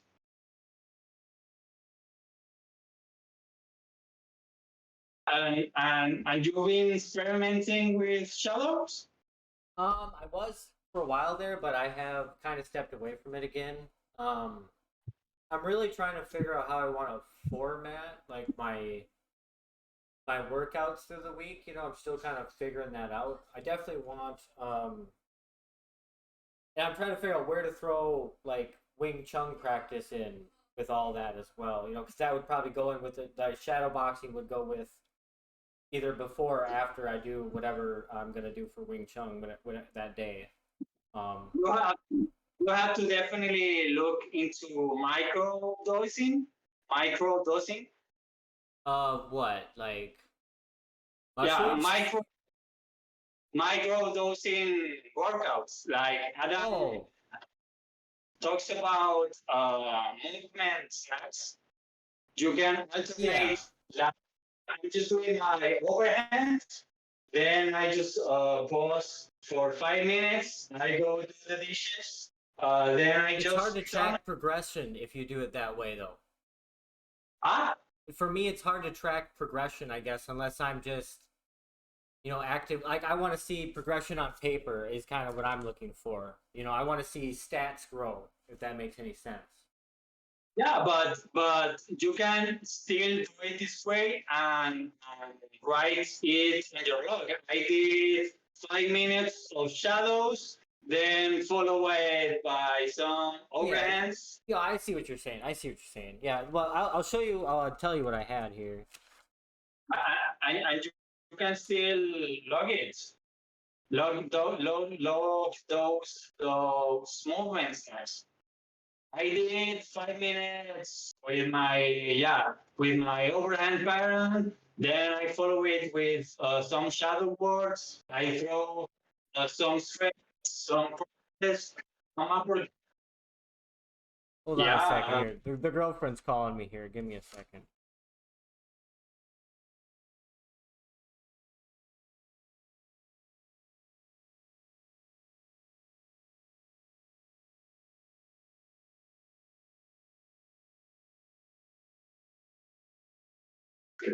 Yeah, I'm just I'll probably go for about 10 more minutes, Juan, because this will be 3 hours and 10 minutes. So okay, so I'm just comfortable to if you want to cut it here for today. I'm yeah, and then just when would you want to talk again? I guess. maybe tomorrow at the same time. We definitely could. Again, my structure Sundays is kind of like I'm gonna stay off social media altogether day of the week. So that's what I'm gonna try to do for myself. But We I'm can not do really it in the on. perfect situation yet, so I'm more than willing because this is going to be more beneficial to me than taking a day off. It's just getting in conversation again.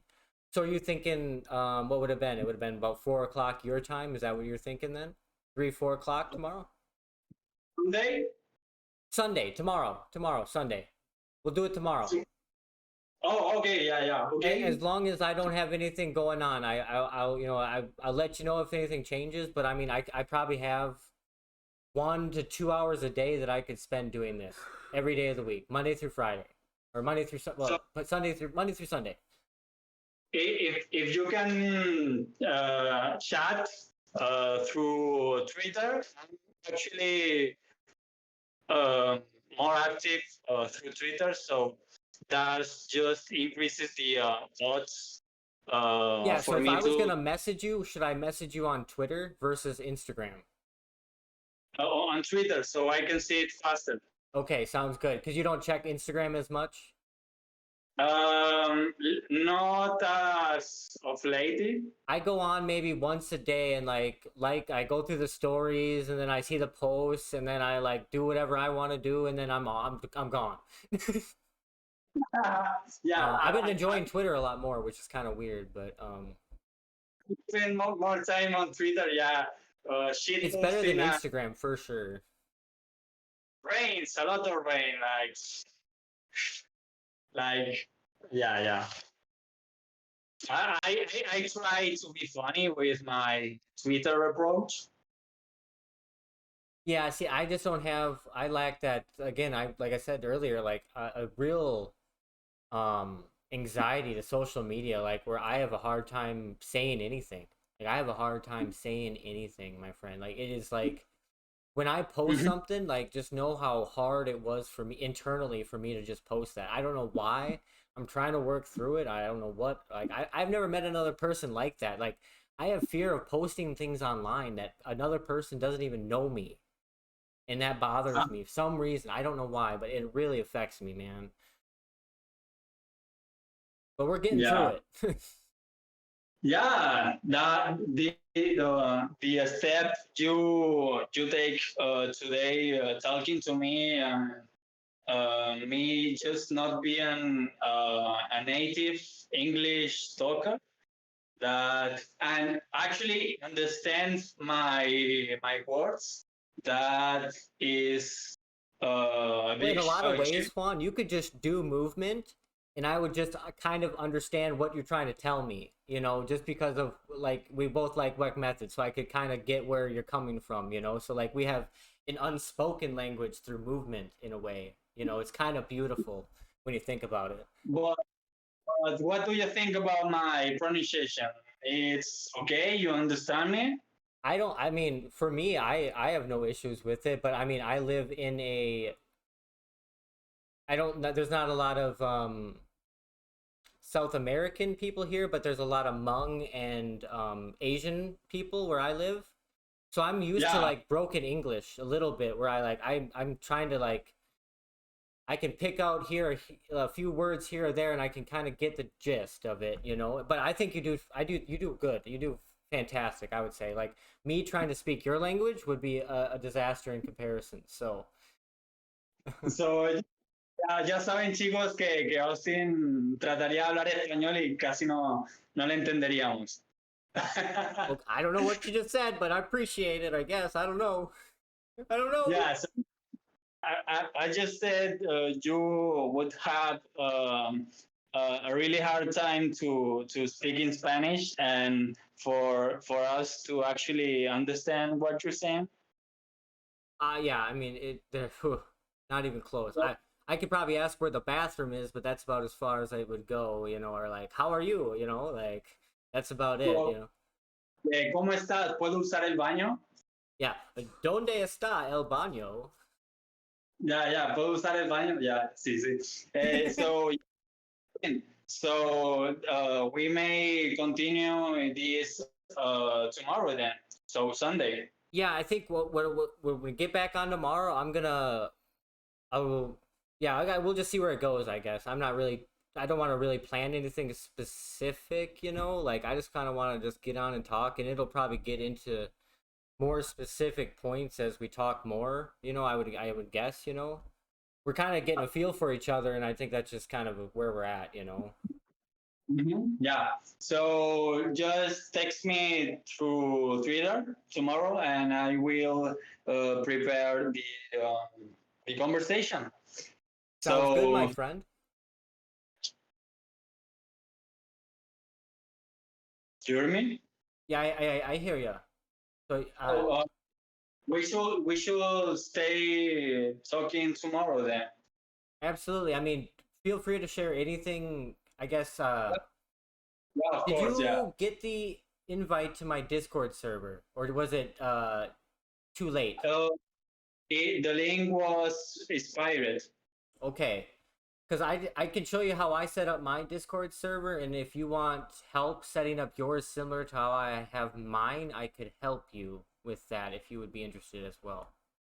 Yeah. Where I have like bots and I have like bunch of channels and I have a bunch of stuff set up, and I don't have anything in it yet really. I just was the bare bones of it, but that would be a good way to like just like a video you see on YouTube, you can just put it in the Discord, you know, and it's not such an intrusive way, at least to like I said, I have like that social anxiety, so if I see a billion notifications on my phone, I'm gonna freak out, and I'm just I might not be on the internet for a week.